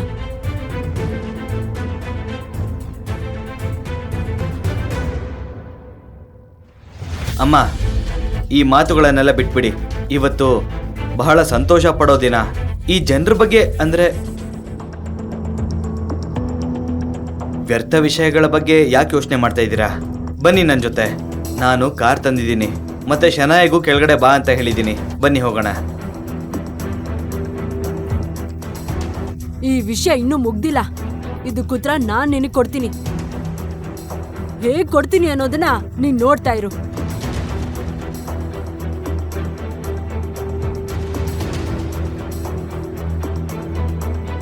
ಬನ್ನಿ. ಏನಾಯ್ತೀಗ? ಅದು ನಾನು ಮಾವನ್ ಜೊತೆ ಒಂದು ಆಂಟಿಕ್ ಶಾಪಿಗೆ ಬಂದಿದ್ದೆ. ಒಂದು ಸ್ಟ್ಯಾಚ್ಯೂ ಬಿದ್ದು ಹೋಯ್ತು. ಈಗ ಇವರು ಹಣ ಕೇಳ್ತಾ ಇದ್ದಾರೆ. ಅದಕ್ಕೇನು? ಅದಕ್ಕೆ ಇವರು 30 ಲಕ್ಷ ದುಡ್ಡು ಕೇಳ್ತಾ ಇದ್ದಾರೆ. ವಾಟ್? 30 lakhs? ಅದು ಒಂದ್ ಸ್ಟ್ಯಾಚ್ಯೂಗೆ? ಹೌದು, ನನಗೇನ್ ಮಾಡ್ಬೇಕು ಅಂತ ಗೊತ್ತಾಗ್ತಾ ಇಲ್ಲ. Gautam, are you serious? ಮನೇಲಿ ಬಿಟ್ಟಿಯಾಗಿ ಬಿದ್ದಿರ್ತೀಯ, ಫ್ರೀಯಾಗಿ ಊಟ ಮಾಡ್ತೀಯ, ಅದು ಸಾಲ್ದು ಅಂತ ನನಗ್ ದಿನ ಒಂದೊಂದ್ ಹೊಸ ಸಮಸ್ಯೆಗಳನ್ನ ತರ್ತಾ ಇದ್ಯಾ. ಇಷ್ಟು ಬೇಗ 30 ಲಕ್ಷ ನಾನು ಎಲ್ಲಿಂದ ಅರೇಂಜ್ ಮಾಡ್ಲಿ? 30 ಲಕ್ಷ ಅಂತ ಹೇಳಿದ ಕೂಡ್ಲೆ ಅನ್ವಿತಾಗೆ ಶಾಕ್ ಆಯ್ತು. ಅವಳ ಕೋಪದ ಮುಂದೆ ಗೌತಮ್ ಸಹ ಮುಂದೆ ಏನೂ ಮಾತಾಡ್ಲಿಲ್ಲ. ಏನ್ ಗೊತ್ತಾ, ದಿನ ಒಂದೊಂದ್ ಪ್ರಾಬ್ಲಮ್ ಕ್ರಿಯೇಟ್ ಮಾಡೋದು ನಿನ್ ಕೆಲ್ಸ ಆಗೋಗಿದೆ. ಇವತ್ ನೀನ್ ಕ್ರಿಯೇಟ್ ಮಾಡಿರೋ ಪ್ರಾಬ್ಲಮ್ಗೆ ನೀನೇ ಸೊಲ್ಯೂಷನ್ ಹುಡ್ಕೋ. ನಾನು ನಿನ್ಗೆ ಏನೂ ಸಹಾಯ ಮಾಡೋಕ್ಕಾಗಲ್ಲ. ಆದ್ರೆ ಅನ್ವಿತಾ ಇಂದಿಗೆ ಅನ್ವಿತಾ ಮತ್ತು ಗೌತಮ್ ಮದ್ವೆ ಆಗಿ 3 ವರ್ಷ ಆಗಿತ್ತು. ಇವತ್ತಿಗೂ ಸಹ ಗೌತಮ್ ಅನ್ವಿತಾ ಮನೆಯಲ್ಲಿ ಮನೆ ಅಳಿಯನಾಗಿ ಬದುಕ್ತಿದ್ದ. ಒಬ್ಬ ಕೆಲಸದವನಂತೆ ಎಲ್ಲಾ ಮನೆ ಕೆಲಸಗಳನ್ನ ಮಾಡ್ತಿದ್ದ. ಒಮ್ಮೆ ಅವರ ಅತ್ತೆಯ ಸೀರೆಯನ್ನ ಇಸ್ತ್ರಿ ಮಾಡ್ತಾ ಇದ್ದ. ತನ್ನ ಹೆಂಡತಿಯ ಕಾರನ್ನ ಕ್ಲೀನ್ ಮಾಡ್ತಿದ್ದ. ಮನೆಯ ಅಡುಗೆಯಿಂದ ಹಿಡಿದು ಎಲ್ಲಾ ಕೆಲಸಗಳನ್ನ ಮಾಡ್ತಿದ್ದ. ಇದನ್ನ ನೋಡಿ ಅನ್ವಿತಾಗೆ ಕೋಪ ಬರ್ತಿತ್ತು. ಏಕೆಂದ್ರೆ ಮನೆಯ ಎಲ್ಲಾ ಫೈನಾನ್ಸಿಯಲ್ ಜವಾಬ್ದಾರಿಯನ್ನ ಅವಳು ತನ್ನ ಹೆಗಲ ಮೇಲೆ ಹಾಕೊಂಡಿದ್ಲು.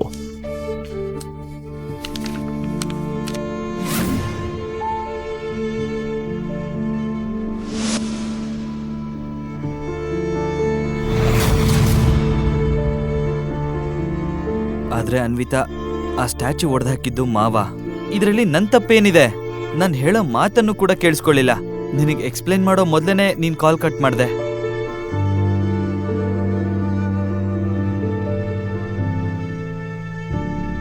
ಏನಾಯ್ತು ಮಿಸ್ಟರ್? 1 ಗಂಟೆ ಆಯ್ತು, ನೀವು ಹಣ ಸಹ ಕೊಟ್ಟಿಲ್ಲ, ಮತ್ತೆ ನಿಮ್ ಸಹಾಯಕ್ಕೂ ಯಾರು ಬಂದಿಲ್ಲ. ಅದು ಸಾಲದು ಅಂತ ಈ ಮುದುಕ ತಪ್ಪಿಸ್ಕೊಳಕ್ ಪ್ರಯತ್ನ ಪಡ್ತಿದ್ದ. ಗಾರ್ಡ್ಸ್ ಅವನನ್ನ ನೋಡಿ ತಡೆದು ನಿಲ್ಸಿದ್ರು. ಇಲ್ಲ ಅಂದ್ರೆ ಏನ್ ಕತೆ ಆಗ್ತಿತ್ತೋ ಏನೋ. ನೋಡಿ ಮಿಸ್ಟರ್, ಈಗ 2 ಗಂಟೆ, 5 ಗಂಟೆ ಒಳಗೆ ನೀವು ಆಂಟಿಕ್ ಸ್ಟ್ಯಾಚ್ಯೂಗೆ ದುಡ್ಡು ಕೊಟ್ರೆ ಸರಿ. ಇಲ್ಲ ಅಂದ್ರೆ ಪೊಲೀಸ್ನ ಕರೆಸಿ ಈ ಮುದುಕನ್ನ ಅರೆಸ್ಟ್ ಮಾಡಿಸ್ತೀನಿ. ಈಗ ನಿಮ್ಮಿಬ್ರನ್ನ ನೋಡ್ಕೊಳ್ಳೋದಕ್ಕೆ ಗಾರ್ಡ್ಸಿಗೆ ಹೇಳಿದೀನಿ, ಗೊತ್ತಾಯ್ತಾ? ಸರಿ, ಕೇವಲ 2 ನಿಮಿಷ, ನಾವು ಏನಾದ್ರೂ ವ್ಯವಸ್ಥೆ ಮಾಡ್ತೀವಿ. ಬನ್ನಿ ಮಾವ. ಇವರು ಹಣ ಕೊಡೋವರೆಗೂ ನಮ್ಮನ್ನ ಬಿಡೋದಿಲ್ಲ. ಆದ್ರೆ ನಾನ್ ಹೇಗ್ ಜೈಲ್ಗೆ ಹೋಗ್ಲಿ? ಆಗಲ್ಲ, ನೀನೇ ಏನಾದ್ರೂ ಮಾಡು. ನನ್ ಬದಲು ನೀನೇ ಜೈಲ್ಗೆ ಹೋಗು. ಹೇಗಿದ್ರು ನಮ್ಮ ಮನೇಲಿ 3 ವರ್ಷ ಬಿಟ್ಟಿಯಾಗಿದ್ದೆ. ನನಗಾಗಿ ನೀನು ಇಷ್ಟು ಸಹ ಮಾಡ್ಲಿಲ್ಲ ಅಂದ್ರೆ ಹೇಗೆ? ಮಾವ, ನಾನು ಜೈಲಿಗೆ ಬೇಕಾದ್ರೂ ಹೋಗ್ತೀನಿ, ಆದ್ರೆ ಇವರು ನಮ್ಮನ್ನ ಸುಮ್ಮನೆ ಬಿಡಲ್ಲ. ಮ್ಯಾನೇಜರ್ ಹೇಗ್ ಮಾತಾಡ್ದ ಅಂತ ನೀವೇ ನೋಡಿದ್ರಿ ಅಲ್ವಾ? ಹಾಗಾದ್ರೆ ಅವ್ರಿಗೆ ಹಣ ಕೊಡು. ಅವ್ರಿಗೆ 30 ಲಕ್ಷ ಕೊಡ್ಬೇಕು. ನನ್ನ ಬಳಿ 30 ರೂಪಾಯಿ ಸಹ ಇಲ್ಲ. ನಿಮ್ಗೆ ಗೊತ್ತು, ನಾನೊಬ್ಬ ಮನೆ ಅಳಿಯ. ಕೆಲ್ಸ ಇಲ್ಲ ಅಂತ ನನ್ನ ಖರ್ಚಿಗೆ ಅನ್ವಿತಾ ದುಡ್ಡು ಕೊಡ್ತಾಳೆ. ಇಷ್ಟೊಂದು ದುಡ್ಡನ್ನ ಎಲ್ಲಿಂದ ಕೊಡ್ಲಿ? ಹಾಗಾದ್ರೆ ಅನ್ವಿತಾಗ್ ಫೋನ್ ಮಾಡು. ನಾನು ತುಂಬಾ ಸಲ ಫೋನ್ ಮಾಡಿದ್ದೆ, ಅವಳು ರಿಸೀವ್ ಮಾಡ್ಲಿಲ್ಲ. ನೀನಂತೂ ಒಬ್ಬ ವೇಸ್ಟ್ ಬಾಡಿ ಅಳಿಯ. ಹೆಂಡತಿಗೆ ಏನು ಹೇಳಕ್ಕೂ ಸಹ ಆಗಲ್ಲ ನಿನ್ನಿಂದ. ಮಾಡು, ನಾನ್ ಮಾತಾಡ್ತೀನಿ ಅವಳ ಜೊತೆ.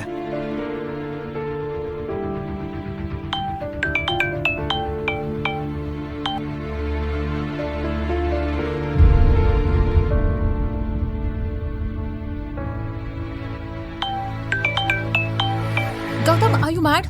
ಕೆಲಸ ಸಮಯದಲ್ಲಿ ಡಿಸ್ಟರ್ಬ್ ಮಾಡ್ಬೇಡ ಅಂತ ಎಷ್ಟು ಸಲ ಹೇಳಿದೀನಿ. ಮಗಳೇ, ನಾನು ನಿಮ್ಮಪ್ಪ ಮಾತಾಡ್ತಾ ಇದ್ದೀನಿ. ಅಪ್ಪ? ಹೌದು ಮಗಳೇ, ನಾನೇ ಮಾತಾಡ್ತಾ ಇರೋದು. ಅದು ಮಿಸ್ ಆಗಿ ನಾನೊಂದು ಸ್ಟ್ಯಾಚ್ಯೂ ಹೊಡೆದಾಕ್ಬಿಟ್ಟೆ. ಹಣ ಕೊಡದೆ ಇದ್ರೆ ಇವರು ನನ್ನ ಜೈಲ್ಗೆ ಹಾಕ್ತಾರೆ. ಆದ್ರೆ ಅಪ್ಪ, ಅದು ಆ ಸ್ಟ್ಯಾಚು ಹೊಡೆದಾಕಿದ್ದು ಗೌತಮ್ ಅಲ್ವಾ? ನಿಮ್ಮನ್ನ ಯಾಕೆ ಜೈಲಿಗೆ ಹಾಕ್ತಾರೆ? ಆಕ್ಚುಲಿ ಆ ಸ್ಟ್ಯಾಚ್ಯೂನ ಹೊಡೆದಾಕಿದ್ದು ನಾನೇ ಕಣಮ್ಮ. ಫೋಟೋ ತಗೋವಾಗ ನನ್ನ ಕೈ ಮಿಸ್ ಆಗಿ ಅದಕ್ಕೆ ತಗಲ್ತು, ಮತ್ತೆ ಸ್ಟ್ಯಾಚ್ಯೂ ಕೆಳಗಡೆ ಬಿದ್ದು ಒಡೆದೋಯ್ತು. ಅಪ್ಪ ನಿಮಗ್ ಗೊತ್ತಲ್ವಾ, ಈಗಾಗ್ಲೇ ಗೌತಮ್ ಮನೇಲಿ ಸಾಕಷ್ಟು ಪ್ರಾಬ್ಲಮ್ ತಂದಿದ್ದಾನೆ. ಅದ್ರ ಜೊತೆ ನೀವು ಸಹ ಹೀಗೆ ಮಾಡಿದ್ರೆ ಹೇಗೆ? ಆದ್ರೆ ಮಗಳೇ, ಸರಿ, ನೀವ್ ಎಲ್ಲಿದ್ದೀರಾ ಹೇಳಿ, ನಾನು ಅಮ್ಮನನ್ನ ಕರ್ಕೊಂಡ್ ಬರ್ತೀನಿ. ನಾವು ಮಾಧವ್ ನಗರಲ್ಲಿರೋ ಆಂಟಿಕ್ ಅಂಗಡಿಲಿದ್ದೀವಿ. ಓಕೆ, ಅಲ್ಲೇ ಕಾಯ್ತೀರಿ, ನಾನು ಈಗ್ಲೇ ಬರ್ತೀನಿ. ಅನ್ವಿತಾ ಈಗ ಒಂದು ದೊಡ್ಡ ಸಂಕಷ್ಟದಲ್ಲಿ ಸಿಲುಕಿದ್ಲು. ಅದ್ರಿಂದ ಹೊರಬರೋದು ಅಷ್ಟು ಸುಲಭ ಆಗಿರ್ಲಿಲ್ಲ.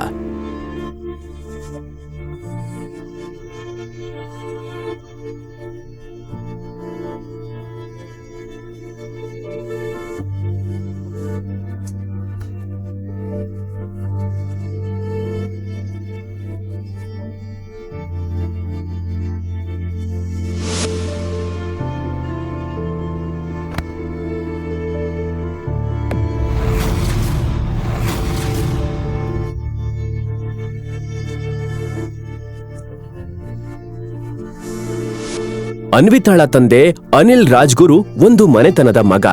ಅನ್ವಿತಾಳ ತಾತ ಹರಿಪ್ರಸಾದ್ ರಾಜ್ಗುರು ಗೌತಮ್ನನ್ನ ಎಲ್ಲೋ ಭೇಟಿಯಾಗಿದ್ರು ಮತ್ತು ಅವನನ್ನ ತನ್ನ ಪ್ರಿಯವಾದ ಮೊಮ್ಮಗಳ ಜೊತೆ ಮದ್ವೆ ಮಾಡಬೇಕು ಎಂದು ನಿರ್ಧರಿಸಿದ್ರು. ಇದು ಅನ್ವಿತಾಳ ಅಜ್ಜಿ ಗಾಯತ್ರಿ ದೇವಿಗೆ ಇಷ್ಟವಿರಲಿಲ್ಲ.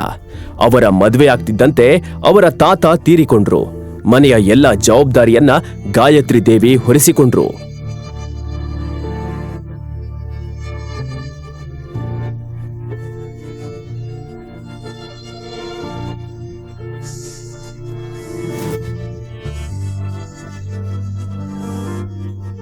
ಮನೆತನದ ಹೆಸರನ್ನ ಕಾಪಾಡಲು ಗೌತಮ್ ಮತ್ತು ಅವನ ಕುಟುಂಬದವರನ್ನ ತನ್ನ ಮನೆಯಿಂದ ಸಹ ಹೊರಗೆ ಕಳಿಸಿದ್ರು.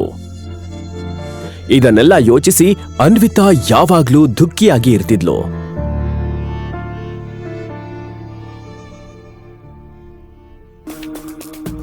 ಅಪ್ಪ, ನೀವ್ ಆರಾಮಾಗಿದ್ದೀರಾ? ನೀವೆಷ್ಟು ದುಬಾರಿ ದೊಡ್ಡ ಅಂಗಡಿಗೆ ಯಾಕೆ ಬಂದ್ರಿ? ಅದು ನಾವು ಇಲ್ಲೇ ಹೊರಗಡೆ ಹೋಗ್ತಾ ಇದ್ವಿ. ಮಾವನಿಗೆ ಇದನ್ನ ನೋಡಕ್ಕೆ ಇಷ್ಟ ಆಯ್ತು, ಅದಕ್ಕೆ ಒಳಗಡೆ ಬಂದ್ವಿ ಅಷ್ಟೇ. ಮತ್ತೆ ಆಸ್ ಯೂಶುವಲ್ ನೀನ್ ಈ ಕೆಲಸ ಸಹ ಸರಿಯಾಗಿ ಮಾಡ್ಲಿಲ್ಲ. ಇವ್ರಿಗೆ ಸ್ಟ್ಯಾಚು ನೋಡ್ಬೇಕು ಅಂತ ಅಷ್ಟು ಮನ್ಸಾಗಿದ್ರೆ ನೀನ್ ಅವ್ರನ್ನ ಸಂಭಾಳಿಸ್ಬೋದಿತ್ತಲ್ವಾ? ಆದ್ರೆ ಅತ್ತೆ, ನಾನೇನ್ ಮಾಡ್ಲಿ? ನಾನು ಮಾವನಿಗೆ ಹೇಳ್ದೆ, ಆದ್ರೆ ನೀನ್ ಯಾವಾಗ ಅವ್ರ ಮಾತನ್ನ ಕೇಳೋದಕ್ಕೆ ಆರಂಭಿಸ್ದೆ? ಅಷ್ಟು ಒಳ್ಳೆಯವನಾದ. ಅಮ್ಮ, ಇದೆಲ್ಲ ನಾವ್ ಆಮೇಲೆ ಮಾತಾಡ್ಬೋದಲ್ವಾ? ಏನ್ ಇಂಪಾರ್ಟೆಂಟ್ ಇದೆಯೋ ಅದ್ರ ಬಗ್ಗೆ ಯೋಚನೆ ಮಾಡೋಣ. 30 ಲಕ್ಷ ಎಲ್ಲಿಂದ ತರೋದು? ನಮ್ಮ ಮನೆ ಬರಹ ಸರಿಯಾಗಿಲ್ಲ. ಅಲ್ಲಿ ಅತ್ತೆ ನಮಗ ಆಸ್ತಿ ಕೊಡಲ್ಲ, ಮತ್ತೆ ಮಾವ ಇನ್ನು ನಮ್ ತಲೆ ಕಟ್ಟಿದ್ರು. ಅಮ್ಮ, ಏನಮ್ಮ ಇವಾಗಿದಕ್ಕೆ ಹಣ ಕೊಡೋದಕ್ಕೆ ನನ್ನ ಮನೆ ಮತ್ತೆ ಕಾರನ್ ಮಾರ್ಬೇಕಾ? ಅಷ್ಟೊಂದು ಹಣ ಎಲ್ಲಿಂದ ತರೋದು? ಎಲ್ಲರೂ ಈ ಸಮಸ್ಯೆಯನ್ನ ಹೇಗೆ ಬಗೆಹರಿಸುವುದು ಅಂತ ಯೋಚನೆ ಮಾಡ್ತಿದ್ರು. ಸಮಯ ಆಗ್ತಿತ್ತು. ಇನ್ನೊಂದ್ ಕಡೆ ಮ್ಯಾನೇಜರ್ಗೆ ಇವರು ಹಣ ಕೊಡ್ತಾರೆ ಎಂಬ ನಂಬಿಕೆ ಇರಲಿಲ್ಲ. ಅವನು ಪೊಲೀಸ್ ಕಮಿಷನರ್ಗೆ ಫೋನ್ ಮಾಡಿ ಈ ವಿಷಯವನ್ನ ತಿಳಿಸಿದ ಮತ್ತು ಅವನು ಕೊಟ್ಟ ಸಮಯ ಆಗ್ಲಿ ಅಂತ ಕಾಯ್ತಾ ಇದ್ದ. ಅಪ್ಪ, ನಾನು ಅಜ್ಜಿ ಹತ್ರ ಸಹಾಯ ಕೇಳಿ ನೋಡ್ತೀನಿ. ಅವ್ರ ಹಣನ ನಾವು ನಿಧಾನಕ್ಕೆ ವಾಪಸ್ ಕೊಡ್ತೇವೆ. ಅನ್ವಿತಾ, ಅಜ್ಜಿ ನಿನಗ್ ಸಹಾಯ ಮಾಡಲ್ಲ, ಮತ್ತೆ ನಿನಗೆ ಗೊತ್ತು ಯಾಕೆ ಅಂತ. ಆದ್ರೆ ಅಮ್ಮ, ಒಂದ್ಸಲ ಫೋನ್ ಮಾಡಿ ನೋಡ್ತೀನಿ, ಏನಾಗುತ್ತೋ ಆಗ್ಲಿ. ಅನ್ವಿತಾ ನೆಕ್ಸ್ಟ್ ಮೀಟಿಂಗ್ ನಲ್ಲಿ ತನ್ನ ಅಜ್ಜಿ ಗಾಯತ್ರಿ ದೇವಿಗೆ ಕಾಲ್ ಮಾಡಿದ್ಲು. ಅವಳಿಗೆ ಭಯ ಇತ್ತು, ತನ್ನ ಅಜ್ಜಿ ಅವಳ ಫೋನ್ ರಿಸೀವ್ ಮಾಡ್ತಾ ಇಲ್ಲ ಅಂತ. ಅಜ್ಜಿ, ಅದ್ ನಾನ್ ಅನ್ವಿತಾ. ಅನ್ವಿತಾ, ನಿನ್ ನಂಬರ್ ನನ್ ಬಳಿ ಇದೆ, ಏನಾಯ್ತು ಹೇಳು? ಗಾಯತ್ರಿ ದೇವಿ ಗಂಭೀರವಾಗಿ ಅವಳ ಮಾತನ್ನ ಕೇಳಿಸ್ಕೋತಾ ಇದ್ಲು. ಸರಿ, ನಾನ್ ನಿನಗೆ ಹಣ ಕೊಡ್ತೇನೆ, ಆದ್ರೆ ನಂದು ಒಂದು ಷರತ್ತಿದೆ, ಅದನ್ನ ನೀನ್ ಒಪ್ಕೊಳ್ಬೇಕು. ಕಂಡೀಷನ್? ಏನ್ ಕಂಡೀಷನ್ ಅಜ್ಜಿ? ನಮ್ ಕಂಪನಿ ಕರ್ನಾಟಕದ ಅತಿ ದೊಡ್ಡ ಕಂಪ್ನಿಯವ್ರ ಜೊತೆ ಆದಷ್ಟು ಬೇಗ ಒಂದು ಡೀಲ್ ಮಾಡ್ಕೊಳ್ಳಿದೆ. ನಿನಗೆ ನನ್ನ ಮೇಲೆ ಸ್ವಲ್ಪ ಆದ್ರೂ ಪ್ರೀತಿ ಇದ್ರೆ, ನಾನ್ ನಿನ್ನ ಅಜ್ಜಿ ಅಂತ ನಿನಗೆ ರೆಸ್ಪೆಕ್ಟ್ ಇದ್ರೆ, ನೀನ್ ಈಗ್ಲೇ ಆ ಗೌತಮ್ಗೆ ಡೈವರ್ಸ್ ಕೊಡು. ಮತ್ತೆ ನೀನು ಕಬೀರ್ ಆನಂದನ್ನ ಮದುವೆ ಆಗ್ಬೇಕು. ಅಜ್ಜಿ, ನೀವ್ ಯಾಕೆ ಈ ರೀತಿ ಎಲ್ಲ ಹೇಳ್ತಾ ಇದ್ದೀರಾ? ಈ ಸಲ ಅಂತೂ ಗೌತಮ್ನ ತಪ್ಪೇ ಇರ್ಲಿಲ್ಲ. ನೋಡು, ಅದೆಲ್ಲ ನನಗ್ ಬೇಕಾಗಿಲ್ಲ. ನನ್ ಕಂಡೀಷನ್ಗೆ ನೀನ್ ಒಪ್ಪಿದ್ರೆ ನಾನ್ ನಿನಗೆ ಸಹಾಯ ಮಾಡ್ತೇನೆ. ಅಜ್ಜಿ, ನಾನ್ ನಿಮ್ಮ ಮೊಮ್ಮಗಳು, ಮತ್ತೆ ನಿಮ್ಮ ಮೊಮ್ಮಗಳ ಜೊತೆ ನೀವ್ ಯಾಕೆ ಈ ರೀತಿ ಮಾತಾಡ್ತಿದ್ದೀರಾ? ಇವತ್ತು ನನ್ನ ಮಗ ಸ್ಥಿತಿಲಿರೋದಕ್ಕೆ ನೀನೇ ಕಾರಣ. ನಿನಗೆ ನನ್ನ ಕಂಡೀಷನ್ ಒಪ್ಪಿಗೆ ಇದ್ರೆ ಮಾತ್ರ ನಾನು ನಿನಗೆ ಸಹಾಯ ಮಾಡ್ತೀನಿ. ಅಜ್ಜಿ, ನನ್ನ ಮಾತು ಕೇಳಿ.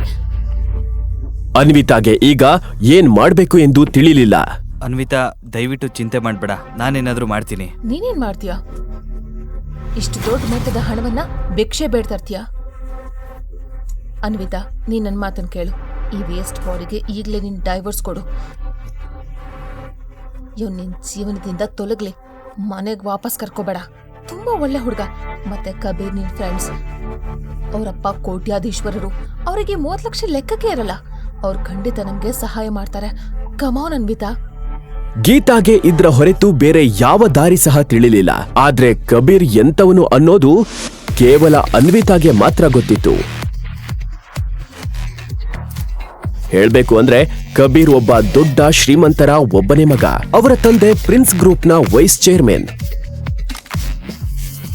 ಕಬೀರ್ ಒಬ್ಬ ಕಿಡ್ ಆಗಿದ್ದ. ಅವನ ವೀಕ್ನೆಸ್ ಅಂದ್ರೆ ಹುಡುಗಿಯರು. ಯಾವಾಗ್ಲೂ ತೊಂದರೆ ಕೊಡುತ್ತಲೇ ಇದ್ದ.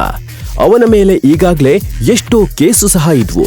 ಆದ್ರೆ ಅವರ ಪವರ್ ಮತ್ತು ಹಣದಿಂದಾಗಿ ಯಾರು ಸಹ ಅವರಿಗೆ ಏನು ಮಾಡಲು ಆಗ್ತಾ ಇರಲಿಲ್ಲ. ಅವನು ಅನ್ವಿತಾಳನ್ನ ಸಹ ಅವನ ಬಲೆಗೆ ಬೀಳಿಸಿಕೊಳ್ಳಲು ಎಷ್ಟೋ ಬಾರಿ ಪ್ರಯತ್ನಿಸಿದ್ದ. ಆದ್ರೆ ಅನ್ವಿತಾ ಅವನ ಕಡೆ ತಿರುಗಿ ಸಹ ಕಾಲೇಜಿನಲ್ಲಿ ನೋಡಿರ್ಲಿಲ್ಲ. ಇಷ್ಟು ಹೊತ್ತು ಸುಮ್ಮನಿದ್ದ ಗೌತಮ್ಗೆ ಕಬೀರ್ ಹೆಸರು ಹೇಳಿದ ತಕ್ಷಣ ಕೋಪ ಬಂತು. ಆದ್ರೆ ಅವನಿಗೆ ಗೊತ್ತಿತ್ತು ಅವನ ಮಾತನ್ನ ಯಾರು ಕೇಳಲ್ಲ ಅಂತ. ಅದಕ್ಕೆ ಅವನು ತನ್ನ ಫೋನನ್ನ ತೆಗೆದುಕೊಂಡು ಶೋರೂಮ್ನಿಂದ ಹೊರಗೋದ.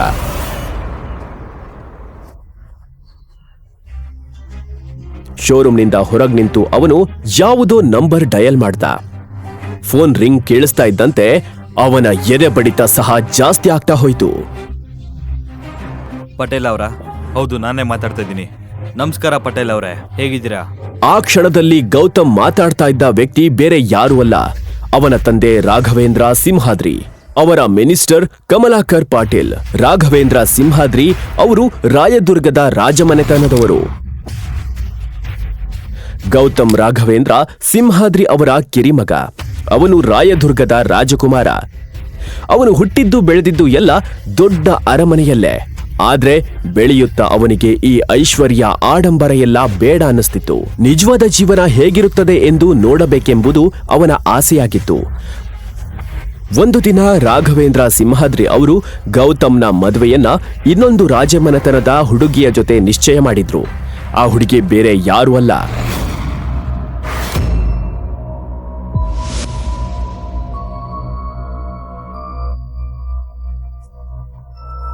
ಗೌತಮ್ನ ಬಾಲ್ಯ ಸ್ನೇಹಿತ ದೀಪಕ್ ಧರ್ಮರಾಜ್ ಅರಸ್. ಗೌತಮ್ ಅವಳನ್ನ ಪ್ರೀತಿಸ್ತಿರ್ಲಿಲ್ಲ. ಆದ್ರೆ ಅವನ ಮಾತನ್ನ ಯಾರೂ ಸಹ ಕೇಳಲಿಲ್ಲ. ಅದಕ್ಕೆ ಅವನು ಮದ್ವೆ ದಿನವೇ ಅಲ್ಲಿಂದ ಹೊರಟು ಹೋದ.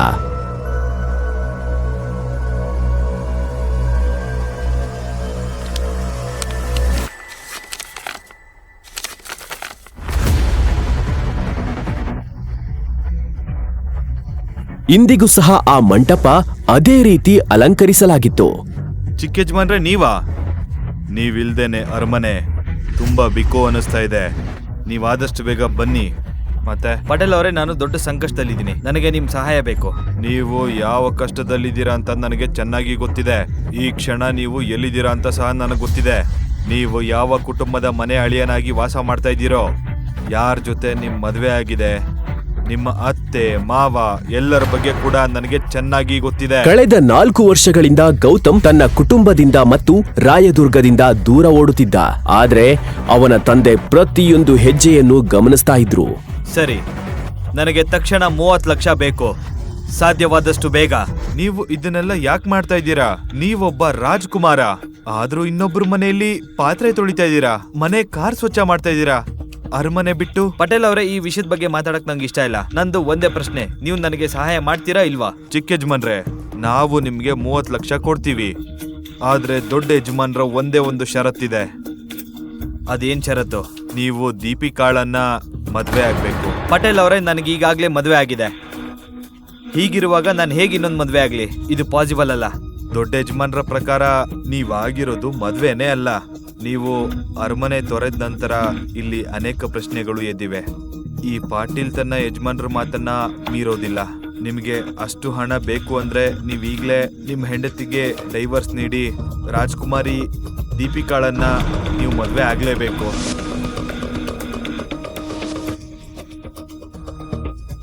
ಪಾಟೀಲ್ ಅವರಿಗೆ ಇಲ್ಲ ಅನ್ನುವ ಮೊದಲು ಗೌತಮ್ಗೆ ಅನ್ವಿತಾಳ ಚಿಂತೆಯಾಯಿತು. ಅವಳು ತನ್ನ ಜೀವನವನ್ನ ಪಣಕ್ಕಿಟ್ಟು ಆ ಕಬೀರ್ನ ಬಳಿ ಸಹಾಯ ಕೇಳಬೇಕಾಗಿತ್ತು. ಸರಿ ಪಟೇಲ್ ಅವರೇ, ನನಗೆ ಒಪ್ಪಿಗೆ ಇದೆ. ನನಗೆ 1 ವರ್ಷದ ಸಮಯ ಬೇಕು. ನಾನು ಸ್ವತಃ ಅನ್ವಿತಾಗೆ ಡೈವರ್ಸ್ ಕೊಡ್ತೀನಿ. ನಿಮ್ಮ ದೊಡ್ಡ ಯಜಮಾನ್ರು ಯಾರ ಜೊತೆ ನಿಶ್ಚಯ ಮಾಡ್ತಾರೋ ಅವ್ರ ಜೊತೆನೆ ಮದುವೆ ಆಗ್ತೀನಿ. 4 ವರ್ಷನೇ ಕಾದಿದ್ದೀವಿ, ಇನ್ನೂ 1 ವರ್ಷ ಯಾವ ಲೆಕ್ಕ? ಇದನ್ನ ಕೇಳಿ ದೊಡ್ಡ ಯಜಮಾನ್ರು ಕೂಡ ತುಂಬಾನೇ ಖುಷಿ ಪಡ್ತಾರೆ. ಇದ್ರ ಜೊತೆ ನಂದು ಇನ್ನೊಂದು ಷರತ್ತಿದೆ. ಈ 30 ಲಕ್ಷದ ಜೊತೆಗೆ ನನಗೆ ಪ್ರಿನ್ಸ್ ಗ್ರೂಪ್ ಸಹ ಬೇಕು. Prince group? ಆದ್ರೆ ಯಾಕೆ? ಅದೆಲ್ಲ ಆಮೇಲೆ ಹೇಳ್ತೀನಿ. ಚಿಕ್ಕ ಯಜಮಾನ್ರೆ, ನೀವು ಇವಾಗಲೇ ಏನು ಅಂತ ಹೇಳಬೇಕು. ಯಾಕಂದ್ರೆ ನಾನು ಈಗ ಪ್ರಿನ್ಸ್ ಗ್ರೂಪ್ನ ಆಫೀಸ್ ಹೊರಗಡೆ ನಿಂತಿದ್ದೇನೆ. ಏನೋ ಪ್ರಿನ್ಸ್ ಗ್ರೂಪ್ ಬಳಿ ಇದ್ದೀರಾ? ಹೌದು ಚಿಕ್ಕ ಯಜಮಾನ್ರೆ, ನಮ್ಗಿಲ್ಲಿ ಅವಾಗವಾಗ ಕೆಲಸ ಇರುತ್ತೆ. ನೀವು ಇಲ್ಲಿಗೆ ಬನ್ನಿ, ಅಷ್ಟರಲ್ಲಿ ಕಂಪನಿಯನ್ನ ಖರೀದಿ ಮಾಡೋದಕ್ಕೆ ಪ್ರಕ್ರಿಯೆ ಆರಂಭಿಸ್ತೀನಿ. ಸರಿ ಪಟೇಲ್ ಅವರೇ, ನಾನು ಈಗಲೇ ಬರ್ತೀನಿ. ಕಮಲಾಕರ್ ಪಾಟೀಲ್ ಹೇಗೆ ಕೆಲಸ ಮಾಡ್ತಾರೆ ಅನ್ನೋದು ಗೌತಮ್ಗೆ ಚೆನ್ನಾಗಿ ತಿಳಿದಿತ್ತು. ಕಮಲಾಕರ್ ಪಾಟೀಲ್ ಒಂದು ಸಾರಿ ಏನಾದರೂ ಹೇಳಿದ್ರೆ ಆ ರೀತಿ ಅವರು ಮಾಡೇ ಮಾಡ್ತಾರೆ. ಅವರ ಪ್ರಭಾವದ ಮುಂದೆ ದೊಡ್ಡ ದೊಡ್ಡ ಜನರು ಸಹ ಸುಮ್ನಿರ್ತಾ ಇದ್ರು. ನಾನು ಬೇಗ ಚೆಕ್ ಪಡಿಬೇಕು. ಅನ್ವಿತಾ ಕಬೀರ್ ಹತ್ರ ಹೋಗೋದನ್ನ ತಡೆಯೋದಕ್ಕೆ ಇದೊಂದೇ ದಾರಿ. ಅಣ್ಣ ಗಾಡಿ ನಿಲ್ಸು, ನಡಿ ಬೇಗ ಹೋಗು. ಗೌತಮ್ನನ್ನು ನೋಡ್ತಾ ಇದ್ದಂತೆ ಅವರ ಕಣ್ಣುಗಳಲ್ಲಿ ನೀರು ತುಂಬಿಕೊಂಡಿತು. ಅಣ್ಣ ನಿಲ್ಸು. ಕಳೆದ 4 ವರ್ಷಗಳಿಂದ ಜಗತ್ತು ಗೌತಮ್ನನ್ನ ಸಾಮಾನ್ಯ ವ್ಯಕ್ತಿಯಂತೆ ನೋಡಿತ್ತು. ಆದ್ರೆ ಪಟೇಲ್ ಅವರಿಗೆ ಮಾತ್ರ ಸತ್ಯ ಗೊತ್ತಿತ್ತು. ಗೌತಮ್ ಎಷ್ಟು ಸಂಪತ್ತಿನ ಮಾಲೀಕನಾಗಿದ್ದನು ಅಂದ್ರೆ ಪ್ರಿನ್ಸ್ ಗ್ರೂಪ್ ತರಹದ 10 ಕಂಪನಿಗಳನ್ನ ಕಣ್ಣು ಮಿಟಿಕಿಸುವುದರೊಳಗೆ ಖರೀದಿಸುವಷ್ಟು. ಪಟೇಲ್ ಅವರೇ, ಕಂಪನಿ ಖರೀದಿ ಪ್ರಕ್ರಿಯೆ ಮುಗಿತಾ? ನಿಮ್ಮ ಕರೆ ಬಂದ ತಕ್ಷಣವೇ ನಾನೆಲ್ಲ ಫಾರ್ಮಾಲಿಟೀಸು ಮುಗಿಸಿದ್ದೀನಿ. ಈಗ ನಿಮ್ಮ ಸಹಿ ಮಾತ್ರ ಬಾಕಿ ಇದೆ.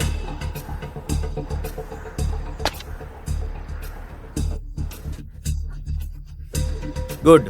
ನಿಮ್ಮಿಂದ ನನಗೆ ಇನ್ನೊಂದು ಕೆಲಸ ಆಗಬೇಕಿದೆ. ಈ ಕಂಪನಿಯ ಚೇರ್ಮನ್ ಶೇಖರ್ ಆನಂದ್, ಅವನ ಮಗ ಕಬೀರ್ ಆನಂದ್ ತುಂಬ ಹಾಳಾಗಿರೋ ಹುಡುಗ. ಈ ಕಂಪನಿಲಿ ಶೇಖರ್ ಆನಂದ್ ಹೇಳಿದ ಮಾತೇ ಅಲ್ವಾ ನಡೆಯೋದು? ಅದು ಸಂಪೂರ್ಣ ಸತ್ಯ. ಒಳ್ಳೇದಾಯ್ತು. ಈಗ ಅವ್ರಿಗೆ ವಿಶ್ರಾಂತಿ ಪಡೆಯೋ ಸಮಯ ಬಂತು. ಇವ್ರಿಗೆ ಬುದ್ಧಿ ಕಲಿಸ್ಬೇಕು. ಅಂದ್ರೆ ಈಗಲೇ ಶೇಖರ್ ಆನಂದ್ನ ಜೈಲಿಗೆ ಕಳಿಸೋ ವ್ಯವಸ್ಥೆ ಮಾಡಿ. ಈಗ ಈ ಕಂಪನಿ ಸಂಪೂರ್ಣ ಅಧಿಕಾರ ನಿಮ್ ಕೈಯಲ್ಲಿದೆ. ನಿಮಗೆ ಏನ್ ಬೇಕದನ್ನೇ ಮಾಡಿ. ಬೇಕಿದ್ರೆ ನೀವೇ ಚೇರ್ಮನ್ ಆಗಬಹುದು. ಬೇಡ ಪಟೇಲ್ ಅವರೇ, ನನಗೆ ಚೇರ್ಮನ್ ಪೋಸ್ಟ್ ಬೇಡ. ಈಗ ಹೇಳಿ, ಈ ಕಂಪನಿಯ ವೈಸ್ ಚೇರ್ಮನ್ ಯಾರು? ಭಾರ್ಗವ್ ಕುಲಕರ್ಣಿ. ಹಾಗಾದ್ರೆ ಭಾರ್ಗವ್ ಕುಲಕರ್ಣಿಗೆ ಕರೆ ಮಾಡಿ. ಇಂದಿನಿಂದ ಅವರು ಈ ಕಂಪನಿಯ ಹೊಸ ಚೇರ್ಮನ್ ಅಂತ. ಕಮಲಾಕರ್ ಪಾಟೀಲ್ ದಾರಿಯನ್ನು ಯಾರು ತಡೆಯುವ ಧೈರ್ಯ ಮಾಡ್ತಿರ್ಲಿಲ್ಲ. ಗೌತಮ್ನ ಕಣ್ಣಲ್ಲಿ ಒಂದು ವಿಭಿನ್ನ ಮಿಂಚು ಹೊಳಿತಾ ಇತ್ತು.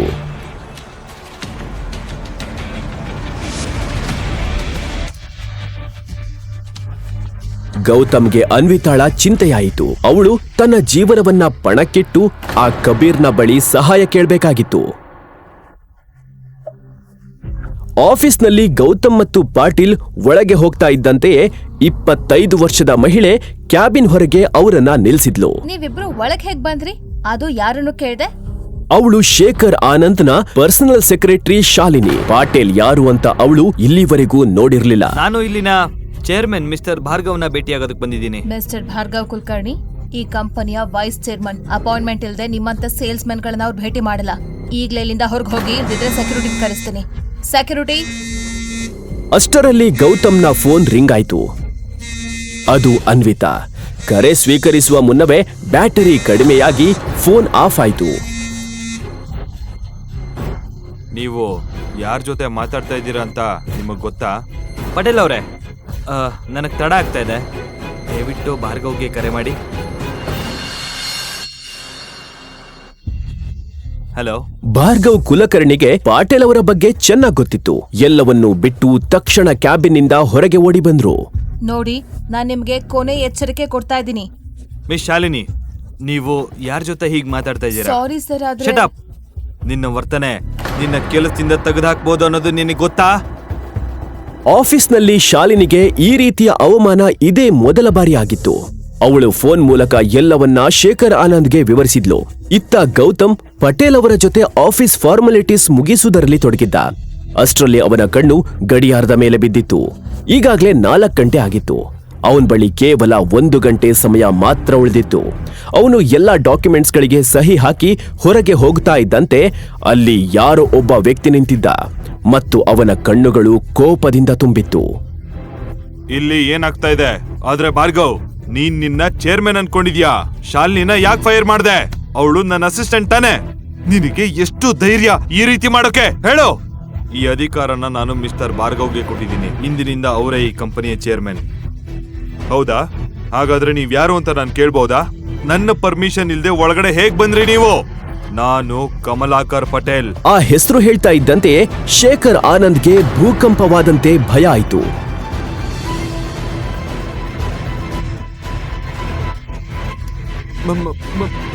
ಮಿಸ್ಟರ್ ಪಟೇಲ್, ನೀವು ಮೊದಲೇ ಹೇಳಬೇಕಿತ್ತು. ನೀವು ನನಗೆ ಮೊದಲೇ ತಿಳಿಸಿದ್ರೆ. ಹಾ ಸರಿ, ಒಂದ್ ಕೆಲಸ ಮಾಡೋಣ. ನನ್ನ ಕ್ಯಾಬಿನ್ಗೆ ಬನ್ನಿ, ಅಲ್ಲಿ ಕುತ್ಕೊಂಡು ಮಾತಾಡೋಣ. ಹಾ ಮಿಸ್ಟರ್ ಪಟೇಲ್, ನೀವು ಮೊದಲೇ ಹೇಳಬೇಕಿತ್ತು. ನೀವು ನನಗೆ ಮೊದಲೇ ತಿಳಿಸಿದ್ರೆ. ಹಾ ಸರಿ, ಒಂದ್ ಕೆಲಸ ಮಾಡೋಣ. ನನ್ನ ಕ್ಯಾಬಿನ್ಗೆ ಬನ್ನಿ, ಅಲ್ಲಿ ಕುತ್ಕೊಂಡು ಮಾತಾಡೋಣ. ಹಾ ಮಿಸ್ಟರ್ ಆನಂದ್, ಮಾತಾಡೋದಕ್ಕೆ ಏನೂ ಇಲ್ಲ. ನಿಮ್ಮ ಕಂಪನಿ ಹೆಸರಲ್ಲಿ ಅಕ್ರಮ ವ್ಯವಹಾರಗಳು ಎಲ್ಲ ಗೊತ್ತಿದೆ.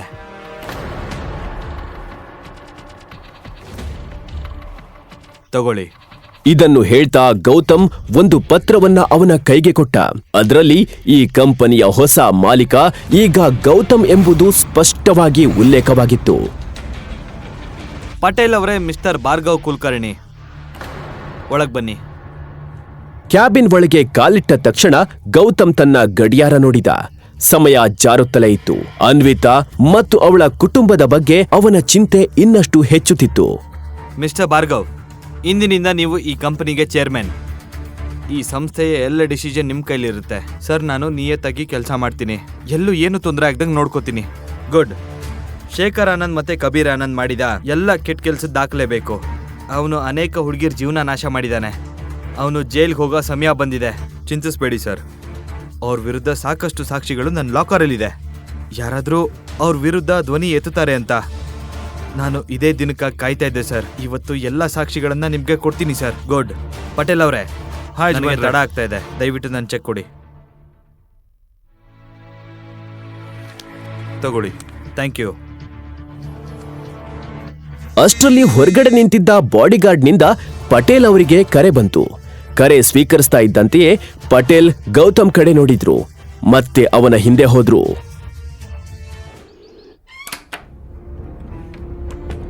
ಚಿಕ್ಕ ಯಜಮಾನ್ರೆ, ಅನ್ವಿತಾ ಈಗಷ್ಟೇ ಕಬೀರ್ ಆನಂದ್ ಕ್ಯಾಬಿನ್ಗೆ ಹೋಗಿದ್ದಾಳೆ.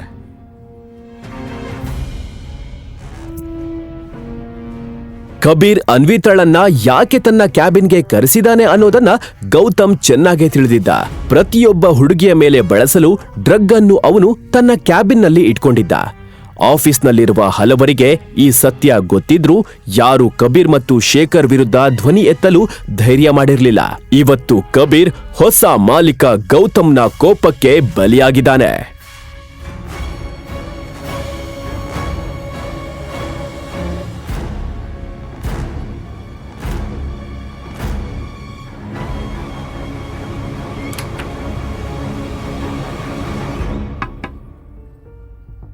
ಕಮಿನ್.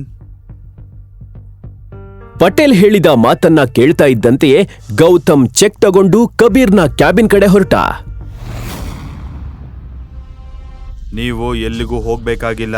ಈ ವಿಷಯದ ಬಗ್ಗೆ ಚಿಕ್ಕ ಯಜಮಾನ್ರು ಸ್ವತಃ ನೋಡ್ಕೊಳ್ತಾರೆ. ಮತ್ತೆ ನೆನ್ಪಿರ್ಲಿ, ಚಿಕ್ಕ ಯಜಮಾನ್ರು ನಿಜವಾದ ಗುರ್ತನ್ನ ಯಾರಿಗೂ ಬಹಿರಂಗ ಪಡಿಸ್ಬಾರ್ದು. ಸರಿ ಪಟೇಲ್ ಅವರೇ. Anvita, come sit. ಸೊ ಏನಿಲ್ಲಿ? ಅನ್ವಿತಾ ಕಬೀರ್ನ ಕ್ಯಾಬಿನ್ ಒಳಗೆ ಹೋಗ್ತಾ ಇದ್ದಂತೆ ಇಡೀ ಪರಿಸ್ಥಿತಿಯನ್ನ ಅವನಿಗೆ ವಿವರಿಸಿದ್ಲು. ಇತ್ತ ಗೌತಮ್ನ ಕಣ್ಣಲ್ಲಿ ಅಶಾಂತಿ ಹೆಚ್ಚುತ್ತಲೇ ಇತ್ತು. ಅನ್ವಿತಾ, ಇಷ್ಟು ದೊಡ್ಡ ವಿಷಯ ಆಗಿದೆ ಈಗ ಹೇಳ್ತಾ ಇದೀಯಾ? ಮೊದಲೇ ಹೇಳಬೇಕಿತ್ತು ಅಲ್ವಾ? ತಗೋ ಇದನ್ ಕುಡಿ. ಇಲ್ಲ ಕಬೀರ್, ನಾನು ಕುಡಿಯೋದಿಲ್ಲ. ಏನ್ ಹೇಳ್ತಾ ಇದೀಯಾ? ಇಷ್ಟು ದೂರ ಬಂದಿದ್ಯಾ, ಒಂದ್ ಡ್ರಿಂಕ್ ಸಹ ಮಾಡಲ್ವಾ? ಇಲ್ಲ ಕಬೀರ್, ನಾನು ಹಣ ತೆಗೆದುಕೊಂಡು ಈಗಲೇ ಬೇಗ ಅಂಗಡಿಗೆ ಹೋಗ್ಬೇಕು. ಓ ಹೌದಾ? ನಿನ್ ತಂದೆ ನಿನ್ ಕಾಯ್ತಾ ಇರಬೇಕು ಅಲ್ವಾ? ನಾನು ಈಗಲೇ ಚೆಕ್ ಕೊಡ್ತೀನಿ, ವೆಯ್ಟ್.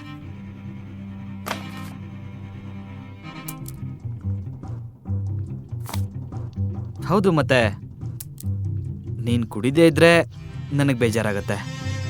ಥ್ಯಾಂಕ್ಸ್ ಕಬೀರ್, ಆದರೆ ನಾನು ನಿಜವಾಗ್ಲೂ ಕುಡಿಯಲ್ಲ. ಮತ್ತೆ ನಿನ್ನ ಹಣನ ನಾನು ಬೇಗ ವಾಪಸ್ ಕೊಡ್ತೀನಿ. ನನಗೆ ಹಣದ ಚಿಂತೆ ಇಲ್ಲ. ಕಬೀರ್ ನಿಧಾನವಾಗಿ ಅನ್ವಿತಾಳ ಹತ್ತಿರ ಬರ್ತಿದ್ದ. ಅವನ ಕಣ್ಣುಗಳಲ್ಲಿ ಅವನ ಕ್ರೂರ ಉದ್ದೇಶಗಳು ಸ್ಪಷ್ಟವಾಗಿ ಕಾಣಿಸ್ತಾ ಇದ್ವು. ಅನ್ವಿತಾ, ನಿನ್ ತಂದೆ ಜೈಲ್ಗೆ ಹೋಗೋದನ್ನ ಯಾರಿಗೂ ತಡಿಯಕ್ಕಾಗಲ್ಲ, ನನ್ನ ಬಿಟ್ಟು. ತಗೋ, ಕೇವಲ ಒಂದು ಡ್ರಿಂಕ್, ಜಸ್ಟ್ ಒನ್ ಡ್ರಿಂಕ್ ಕುಡಿದು ಚೆಕ್ ತಗೊಂಡು ಹೋಗು. ಯಾಕೆ ಇಷ್ಟು ಯೋಚನೆ ಮಾಡ್ತಾ ಇದೀಯಾ?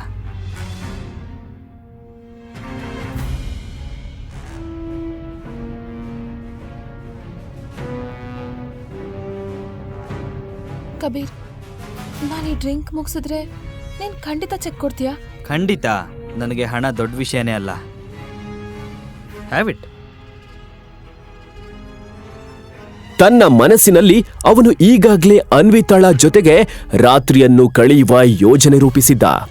ಅನ್ವಿತಾಗೆ ಬೇರೆ ದಾರಿಯೇ ಇರಲಿಲ್ಲ.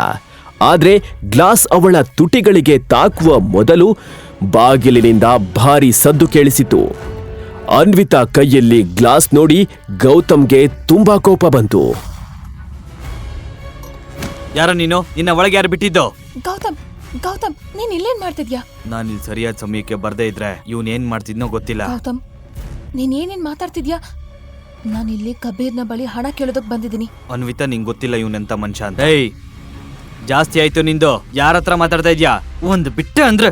ಕಬೀರ್, ಇವ್ ನನ್ ಗಂಡ. ಓ, ಇವನೇ ನಮ್ಮ ಮನೆ ಅಳಿಯಾ? ಅನ್ವಿತಾ, ಇವನಿಗೆ ಹೇಳು ಈಗಲೇ ಇವನು ನನ್ನ ಕಾಲಕ್ಕೆ ಬಿದ್ದು ಕ್ಷಮೆ ಕೇಳಬೇಕು. ಇಲ್ಲ ಅಂದ್ರೆ ಇವನ್ ಜೀವಂತವಾಗಿ ಇಲ್ಲಿಂದ ಹೋಗಲ್ಲ. ಮತ್ ನೀನು ಈ ಚೆಕ್ನ ಮರ್ತು ಬಿಡು.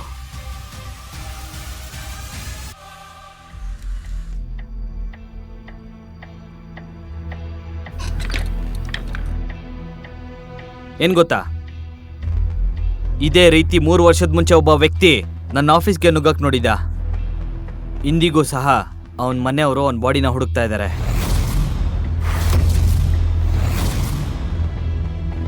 ಗೌತಮ್, ಗೌತಮ್, ಪ್ಲೀಸ್ ಪ್ಲೀಸ್ ಕಬೀರ್ ಹತ್ರ ಸಾರಿ ಕೇಳು. ಅನ್ವಿತಾ, ಇವನ ಹತ್ರ ಸಾರಿ ಕೇಳ್ಬೇಕಾ? ಸಾಧ್ಯ ಇಲ್ಲ, ಅದರ ಅವಶ್ಯಕತೆನೂ ಇಲ್ಲ. ಸುಮ್ಮನೆ ಏನೋ ಹೇಳ್ತಾ ಇದ್ದಾನೆ. ಇವನು ಬೊಗಳೋ ನಾಯಿ ಅಷ್ಟೇ, ಕಚ್ಚಲ್ಲ. ನಾಯಿ. ಕಬೀರ್, ಈ ನಾಯಿ ಏನ್ ಮಾಡುತ್ತೆ ಅಂತ ನೋಡು. ಇವತ್ತು ನಿನ್ ಚರ್ಮ ಸುಲ್ದಿಲ್ಲ ಅಂದ್ರೆ ನನ್ನ ಹೆಸರು ಕಬೀರೇ ಅಲ್ಲ. ಗೌತಮ್. ಹಲೋ ಇನ್ಸ್ಪೆಕ್ಟರ್, ಈಗಲೇ ನೀವು ಪ್ರಿನ್ಸ್ ಗ್ರೂಪ್ ಆಫೀಸ್ಗೆ ಬನ್ನಿ. ಇಲ್ಲೊಬ್ಬನ್ ಚರ್ಮ ಸುಲಿಯೋದಿದೆ. ಮತ್ತೆ ಅನ್ವಿತಾ, ಈ ಚೆಕ್ನ ನೀನು ಮರ್ತು ಬಿಡು. ಇವತ್ತಿವನು ಜೈಲಿಗೆ ಹೋಗ್ತಾನೆ. ಕಬೀರ್, ಕಬೀರ್, ಪ್ಲೀಸ್, ನಾನ್ ಗೌತಮ್ ಬದಲು ಸಾರಿ ಕೇಳ್ತೀನಿ. ಇಲ್ಲ ಅನ್ವಿತಾ, ಇವತ್ತಿವನು ಜೈಲಿಗೆ ಹೋಗ್ತಾನೆ.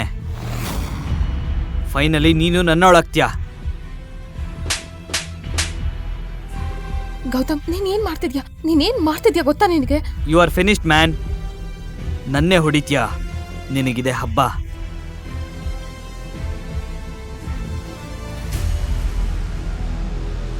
ಡ್ಯಾಡ್, ಈ ನಾಯಿ ನಿಮ್ ಮಗಂಗ್ ಹೊಡಿಯೋಕೆ ಧೈರ್ಯ ಮಾಡಿದೆ. ತನ್ನ ತಂದೆಯ ಸ್ಥಿತಿ ನೋಡಿ ಕಬೀರ್ಗೆ ದೊಡ್ಡ ಶಾಕ್ ಆಯ್ತು. ಎಲ್ಲಿ ಏನಾಗ್ತಿದೆ ಅಂತ ಯೋಚನೆ ಮಾಡುವ ಮೊದಲೇ ಕಾನ್ಸ್ಟೇಬಲ್ ಕಬೀರ್ಗೂ ಸಹ ಕೋಳವನ್ನ ತೊಡಿಸಿದ್ರು ಮತ್ತು ಮೊಣಕಾಲಿನ ಮೇಲೆ ನಿಲ್ಲಿಸಿದ್ರು. ಇನ್ಸ್ಪೆಕ್ಟರ್, ನಿಮಗ್ ತಲೆ ಕೆಟ್ಟಿದ್ಯಾ? ಮಿಸ್ಟರ್ ಕಬೀರ್ ಆನಂದ್, ನಾನು ನಿಮ್ಮನ್ನ ಮತ್ತೆ ನಿಮ್ಮಪ್ಪನನ್ನ ಜನರಿಂದ ಹಣ ಲೂಟಿ ಮಾಡೋದಕ್ಕೆ ಮತ್ತು ಮೋಸ ಮಾಡೋದಕ್ಕೆ ಹಾಗೂ ಎಷ್ಟೋ ಹುಡುಗಿರ್ ಬಾಳ್ ಹಾಳು ಮಾಡಿದಕ್ಕೆ ನಿಮ್ಮನ್ನ ಅರೆಸ್ಟ್ ಮಾಡ್ತಾ ಇದೀವಿ. ಡ್ಯಾಡ್, ಇವನ್ ಏನ್ ಹೇಳ್ತಾ ಇದ್ದಾನೆ? ಶೇಖರ್ ಮತ್ತು ಆನಂದ್ ಮುಖಾನೆ ಏನಾಗಿದೆ ಅಂತ ಎಲ್ಲ ಎಕ್ಸ್ಪ್ಲೈನ್ ಮಾಡ್ತಾ ಇತ್ತು. ಆದ್ರೆ ಅನ್ವಿತಾಗೆ ಏನು ಅರ್ಥವಾಗ್ಲಿಲ್ಲ. ನನ್ನ ಹೆಂಡತಿಗೆ ಡ್ರಗ್ ಕೊಡೋದಕ್ಕೆ ಪ್ರಯತ್ನ ಪಟ್ಟ. ಮತ್ತಿದ್ರಲ್ಲಿ ಯಾವ ಡ್ರಗ್ ಅಂತ ಪ್ಲೀಸ್ ಚೆಕ್ ಮಾಡಿ. ಪೊಲೀಸ್ ಇನ್ಸ್ಪೆಕ್ಟರ್ ತನ್ನ ಹ್ಯಾಂಡ್ ಕರ್ಚೀಫ್ ಅನ್ನ ತೆಗೆದು ಆ ಡ್ರಿಂಕ್ಸ್ ನಲ್ಲಿ ಇಟ್ರು. ಆದ್ರೆ ಇಟ್ಟ ತಕ್ಷಣವೇ ಹ್ಯಾಂಡ್ ಕರ್ಚೀಫ್ ನ ಕಲರ್ ಬ್ಲೂ ಆಗಿ ಬದಲಾಯಿತು.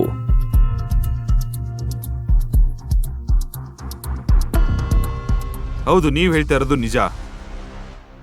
ಈ ಡ್ರಿಂಕ್ನಲ್ಲಿ ಒಂದು ಡ್ರಗ್ ಆ್ಯಡ್ ಮಾಡಲಾಗಿದೆ. ಅದು ತುಂಬಾ ಡೇಂಜರಸ್. ಎವಿಡೆನ್ಸ್ ಜೊತೆ ನಾವು ಇವ್ರನ್ನ ಅರೆಸ್ಟ್ ಮಾಡ್ತಾ ಇದ್ದೀವಿ ಸರ್. ಅಪ್ಪ ಮಗ ಜೈಲ್ನಲ್ಲಿ ಸಮಯ ಕಳೆದ್ರೆ ಅವ್ರಿಗೆ ಬುದ್ಧಿ ಬರುತ್ತೆ. ನೀನ್ ಹೀಗ್ ಮಾಡಕ್ ಸಾಧ್ಯ ಇಲ್ಲ. ನಾನು ಈಗ್ಲೇ ಕಮಿಷನರ್ ಹತ್ರ ಮಾತಾಡ್ಬೇಕು. ಡ್ರಿಂಕ್ಸ್ ನಲ್ಲಿ ಡ್ರಗ್ಸ್ ಇದ್ದ ವಿಷಯವನ್ನ ಕೇಳಿ ಅನ್ವಿತಾಗೆ ತುಂಬಾ ಶಾಕ್ ಆಯ್ತು. ಕಬೀರ್ನ ನಿಜವಾದ ಮುಖ ಅವಳ ಮುಂದೆ ಬಯಲಾಗಿತ್ತು. ಅನ್ವಿತಾ, ಗೌತಮ್ ಬಳಿ ಹೇಳಲು ಬಹಳ ವಿಷಯವಿತ್ತು. ಆದ್ರೆ ಅವನು ಅನ್ವಿತಾಗೆ ಏನು ಹೇಳುವ ಪರಿಸ್ಥಿತಿಯಲ್ಲಿ ಇರಲಿಲ್ಲ. ಅನ್ವಿತಾ ಭಯ ಪಡೋ ಅವಶ್ಯಕತೆ ಇಲ್ಲ. ಅವನ್ ಮಾಡಿದ ತಪ್ಪಿಗೆ ಅವನಿಗೆ ಸರಿಯಾಗಿ ಶಿಕ್ಷೆ ಆಗುತ್ತೆ. ಗೌತಮ್ ಅವನ ಜೇಬಿನಿಂದ 30 ಲಕ್ಷದ ಚೆಕ್ ಅನ್ನ ತೆಗೆದುಕೊಂಡು ಅನ್ವಿತಾಗೆ ಕೊಟ್ಟ. ಇಲ್ಲೋಡು, ಮಾವನ್ನ ಬಿಡಿಸೋದಕ್ಕೆ ನಾನು ಹಣ ಅರೇಂಜ್ ಮಾಡಿದ್ದೀನಿ. ಆದ್ರೆ ಇಷ್ಟ ಹಣ ಇಷ್ಟು ಬೇಗ ಹೇಗೆ ಅರೇಂಜ್ ಮಾಡ್ದೆ?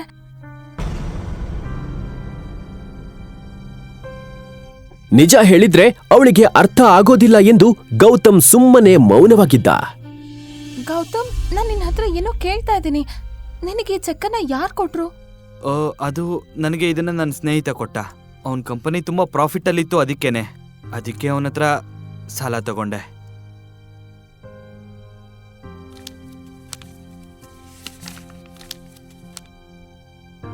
ಅನ್ವಿತಾ ಶಾಕ್ನಿಂದ ಆ ಚೆಕ್ ಅನ್ನು ನೋಡ್ತಾ ಇದ್ಲು. ನಾವ್ ಈ ದುಡ್ಡನ್ನ ಆರಾಮಾಗಿ ಕೊಡ್ಬೋದು. ಅವನಿಗೆ ದುಡ್ಡಿನ ಅವಶ್ಯಕತೆ ಇಲ್ಲ.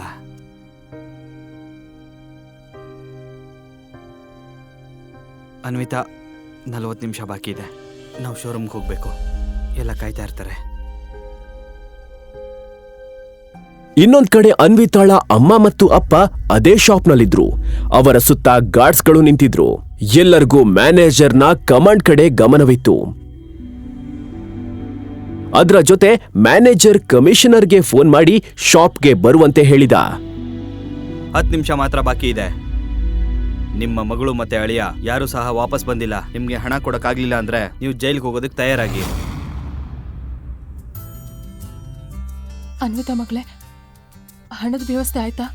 ನನ್ನ ಜೀವ ನನ್ನ ಬಾಯಿಗೆ ಬಂದಿದೆ. ಅಮ್ಮ, ಡೋಂಟ್ ವರಿ, ಚೆಕ್ ಇಲ್ಲಿದೆ.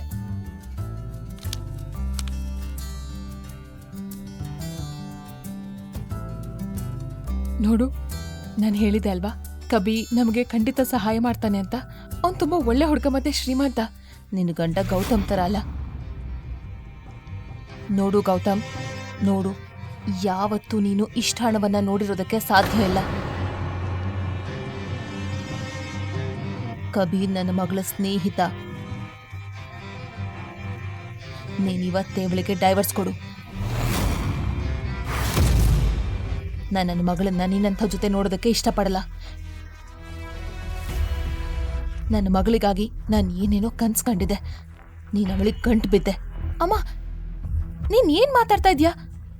ಅಲ್ಲಾಗಿದ್ದು ನೀನ್ ಸುಮ್ನಿರು. ನಿನಗ್ ಒಳ್ಳೇದ್ಯಾವ್ದು ಕೆಟ್ಟದ್ಯಾವ್ದು ಅಂತ ಗೊತ್ತೇ ಆಗಲ್ಲ. ಇವನು ನಿನಗ್ ಬಾರ. ಇವನ್ ಜೊತೆ ನೀನ್ ಯಾಕಿದ್ಯಾ? ಕಬೀರ್ ಹೆಸರು ಹೇಳ್ತಾ ಇದ್ದಂತೆ ಅವಳಿಗೆ ಎಲ್ಲ ನೆನ್ಪಾಯ್ತು. ಅಮ್ಮ, ನನಗೆ ಚೆಕ್ ಕೊಟ್ಟಿದ್ದು ಕಬೀರ್ ಅಲ್ಲ, ಗೌತಮ್.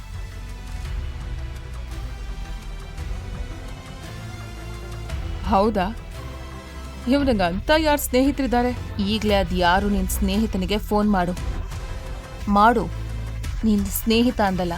ಗೌತಮ್ಗೆ ಏನ್ ಹೇಳ್ಬೇಕು ಅಂತ ತಿಳಿಲಿಲ್ಲ. ಅವನು ಆ ಕಡೆ ಈ ಕಡೆ ನೋಡ್ತಿದ್ದ ಮತ್ತು ಗೀತಾ ಅವನನ್ನೇ ಗುರಾಯಿಸ್ತಾ ಇದ್ಲು. ಗೌತಮ್ ಅವರಿಗೆ ಏನ್ ಸತ್ಯವನ್ನ ಹೇಳ್ತಾನೆ ಮತ್ತು ಅವರಿಗೆ ಹೇಗ್ ವಿವರಿಸ್ತಾನೆ? ನಿನ್ ಸ್ನೇಹಿತ ಅದು ಅವನು ಇವಾಗ ಟ್ರಾವೆಲ್ ಮಾಡ್ತಾ ಇದ್ದಾನೆ. ಅವರ ಅಸಿಸ್ಟೆಂಟ್ ನಂಗೆ ಚೆಕ್ ಕೊಟ್ಟಿದ್ದು. ನೀವು ನಿಮ್ಮ ಮನೆಗೆ ಹೋಗಿ ಡ್ರಾಮಾ ಮಾಡಿ ನನಗೆ ಚೆಕ್ ಕೊಡಿ. ತಗೊಳ್ಳಿ ಚೆಕ್.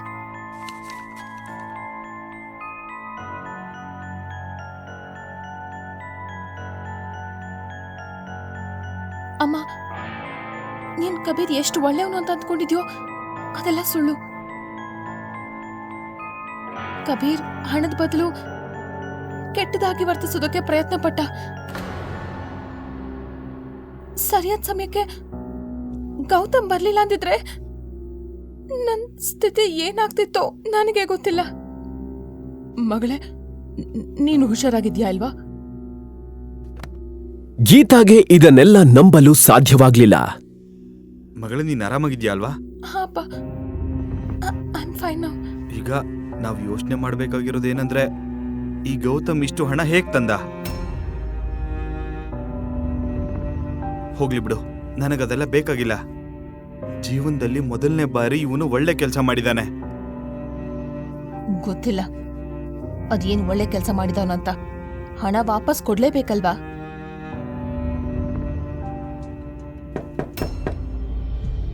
ಅಮ್ಮ, ಇದನ್ನೆಲ್ಲ ನಾವು ಮನೆಗೆ ಹೋಗಿ ಮಾತಾಡೋಣ. ಮ್ಯಾನೇಜರ್ ನಮ್ಮನೆ ನೋಡ್ತಾ ಇದ್ದಾನೆ. ಸಂಜೆಯಾಗಿತ್ತು. ಗೀತಾ ತನ್ನ ಅಳಿಯನಿಗೆ ಅವಮಾನ ಮಾಡುವ ಚಾನ್ಸ್ ಅನ್ನು ಯಾವಾಗ್ಲೂ ಬಿಡ್ತಾ ಇರ್ಲಿಲ್ಲ. ಅಮ್ಮ,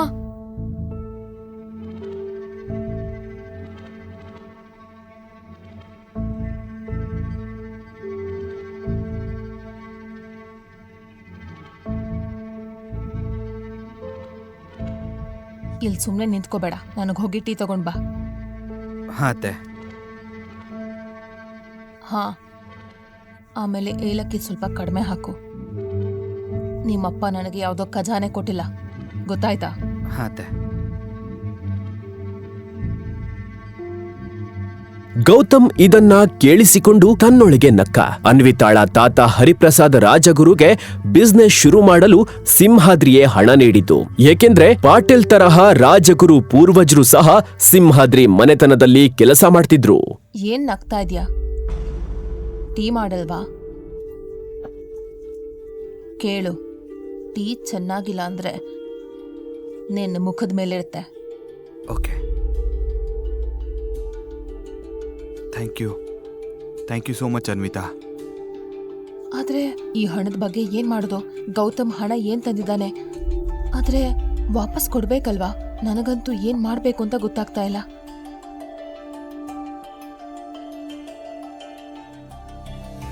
ಅನ್ವಿತಾ ತನ್ನ ಸೇವಿಂಗ್ಸ್ ಬಗ್ಗೆ ಯೋಚನೆ ಮಾಡ್ತಾ ಇದ್ಲು. ಏಕೆಂದ್ರೆ ಅವಳು ಸಹ ಗೌತಮ್ ತಂದಿರುವ ಹಣವನ್ನ ವಾಪಸ್ ಕೊಡ್ಬೇಕು ಎಂದು ಯೋಚಿಸ್ತಾ ಇದ್ಲು. ಅದೇ ಸಮಯಕ್ಕೆ ಗೌತಮ್ ಅಲ್ಲಿಗೆ ಏನು ಅಡಿಗೆ ಮಾಡ್ಬೇಕು ಅಂತ ಕೇಳೋದಕ್ ಬಂದ. ಯಾಕೆ ಅಂದ್ರೆ ಅನಿಲ್ ಮತ್ತು ಗೀತಾಳ ಡಿಮ್ಯಾಂಡ್ ಒಮ್ಮೊಮ್ಮೆ ಒಂದೊಂದು ಇರ್ತಿತ್ತು. ಅಮ್ಮ, ಇವಾಗ ಸದ್ಯಕ್ಕೆ ನನ್ನ ಸೇವಿಂಗ್ಸ್ ಹಣನ ನಾನು ಕೊಡ್ತೀನಿ, ಮಿಕ್ಕಿರೋ ಹಣನ ನಿಧಾನಕ್ಕೆ ಸ್ವಲ್ಪ ಕೊಡ್ತೀನಿ. ಸರಿ, ಅದಕ್ ಮೊದ್ಲು ನಿನ್ ಗಂಡನಿಗೆ ಹೇಳು, ಅವ್ನ್ ಶ್ರೀಮಂತ ಸ್ನೇಹಿತ ಹಣನ ನಿಧಾನಕ್ಕೆ ತೆಗೆದುಕೊಳ್ಳೋದಕ್ಕೆ ಒಪ್ಕೊಳ್ತಾನ ಅಂತ. ಸೇವಿಂಗ್ಸ್ ನಲ್ಲಿ ಈಗ 5 ಲಕ್ಷ ಅಷ್ಟೇ ಇರೋದು. ಇಲಾಖೆ ಹಣದ ಅವಶ್ಯಕತೆ ಈಗ ಅರ್ಜೆಂಟ್ ಆಗಿ ಇಲ್ಲ. ಹಾಗಿದ್ರೆ ಸರಿ, ನಿಧಾನಕ್ಕೆ ಕೊಡೋಣ. ಆದ್ರೆ ಅಮ್ಮ, 5 ಲಕ್ಷ ಆದ್ರೂ ಕೊಡ್ಬೋದಲ್ವಾ? ಹಾ, ಖಂಡಿತ. ನಾನ್ ನಿನ್ ಗಂಡನ್ ತರ ಯಾರಿಗೂ ಭಾರವಾಗಿರೋದಕ್ಕೆ ಇಷ್ಟಪಡಲ್ಲ.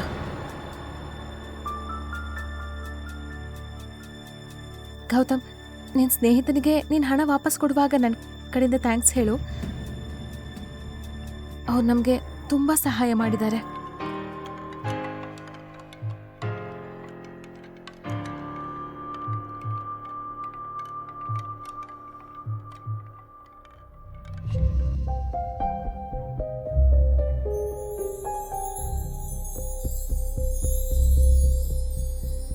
ಕಳೆದ 3 ವರ್ಷಗಳಲ್ಲಿ ಗೌತಮ್ ಮನೆ ಕೆಲಸದಲ್ಲಿ ಎಷ್ಟು ಮುಳುಗಿ ಹೋಗಿದ್ದ ಅಂದ್ರೆ ಅವನಿಗೆ ಯಾವ ಅಡುಗೆ ಮಾಡಲು ಜಾಸ್ತಿ ಸಮಯ ಬೇಕಾಗ್ತಿರ್ಲಿಲ್ಲ. ಎಲ್ಲರೂ ಊಟ ಮಾಡಿ ಆಲ್ರೆಡಿ ಮಲ್ಗಿದ್ರು.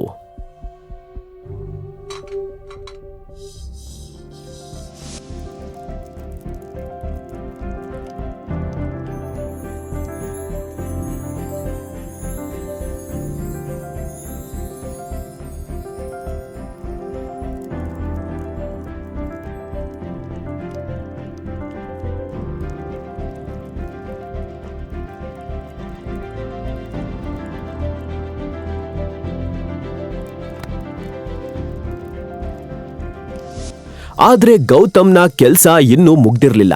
ಅವನು ಎಲ್ಲರೂ ತಿಂದು ಬಿಟ್ಟಿದ್ದ ಹಾಗೂ ಅಡುಗೆ ಮಾಡಿದ ಪಾತ್ರೆಗಳನ್ನ ತೊಳೆಯುತ್ತಿದ್ದ. ಅದ್ರ ಜೊತೆ ಅವನು ಅನ್ವಿತಾಳ ಬಗ್ಗೆ ಯೋಚನೆ ಮಾಡ್ತಿದ್ದ. ಇಷ್ಟು ದಿನ ಆದ್ಮೇಲೆ ಇಂದು ಅವಳ ಕಣ್ಣಿನಲ್ಲಿ ಅವನ ಮೇಲೆ ಗೌರವವನ್ನ ಕಂಡಿದ್ದ. ನಗುತ್ತಾ ಇದ್ರ ಬಗ್ಗೆ ಯೋಚನೆ ಮಾಡ್ತಿದ್ದ. ಅವನಿಗೆ ಒಂದು ಫೋನ್ ಬಂತು. ಕ್ಷಮಿಸಿ ಸರ್, ನಿಮಗೆ ಡಿಸ್ಟರ್ಬ್ ಮಾಡ್ತಾ ಇದ್ದೀನಿ. ಆದರೆ ಅಪಾಯಿಂಟ್ಮೆಂಟ್ ಲೆಟರ್ ಮೇಲೆ ನಿಮ್ಮ ಸಹಿ ಬೇಕಿತ್ತು. ನೀವು ಯಾವಾಗ ಬರ್ತೀರಾ ಸರ್? ನಾಳೆ ಬೆಳಗ್ಗೆ ಆಫೀಸಿಗೆ ಬರ್ತೀನಿ. Okay sir. ಇಷ್ಟು ರಾತ್ರಿ ಯಾರ ಜೊತೆ ಫೋನಲ್ಲಿ ಮಾತಾಡ್ತಿದ್ಯಾ? ಅದು ಯಾರೋ ಕ್ರೆಡಿಟ್ ಕಾರ್ಡ್ ಅವರು ಯಾವಾಗಲೂ ಫೋನ್ ಮಾಡ್ತಾನೆ ಇರ್ತಾರೆ. ಸಾಕಾಗಿದೆ ನನಗೆ. ಎಷ್ಟು ಡಿಸ್ಟರ್ಬ್ ಮಾಡ್ತಾರೆ ಗೊತ್ತಾ ನಿಂಗೆ? ಇವರಿಂದ ನನಗೆ ನಿಜವಾಗ್ಲೂ ತಲೆ ಕೆಟ್ಟಿದೆ.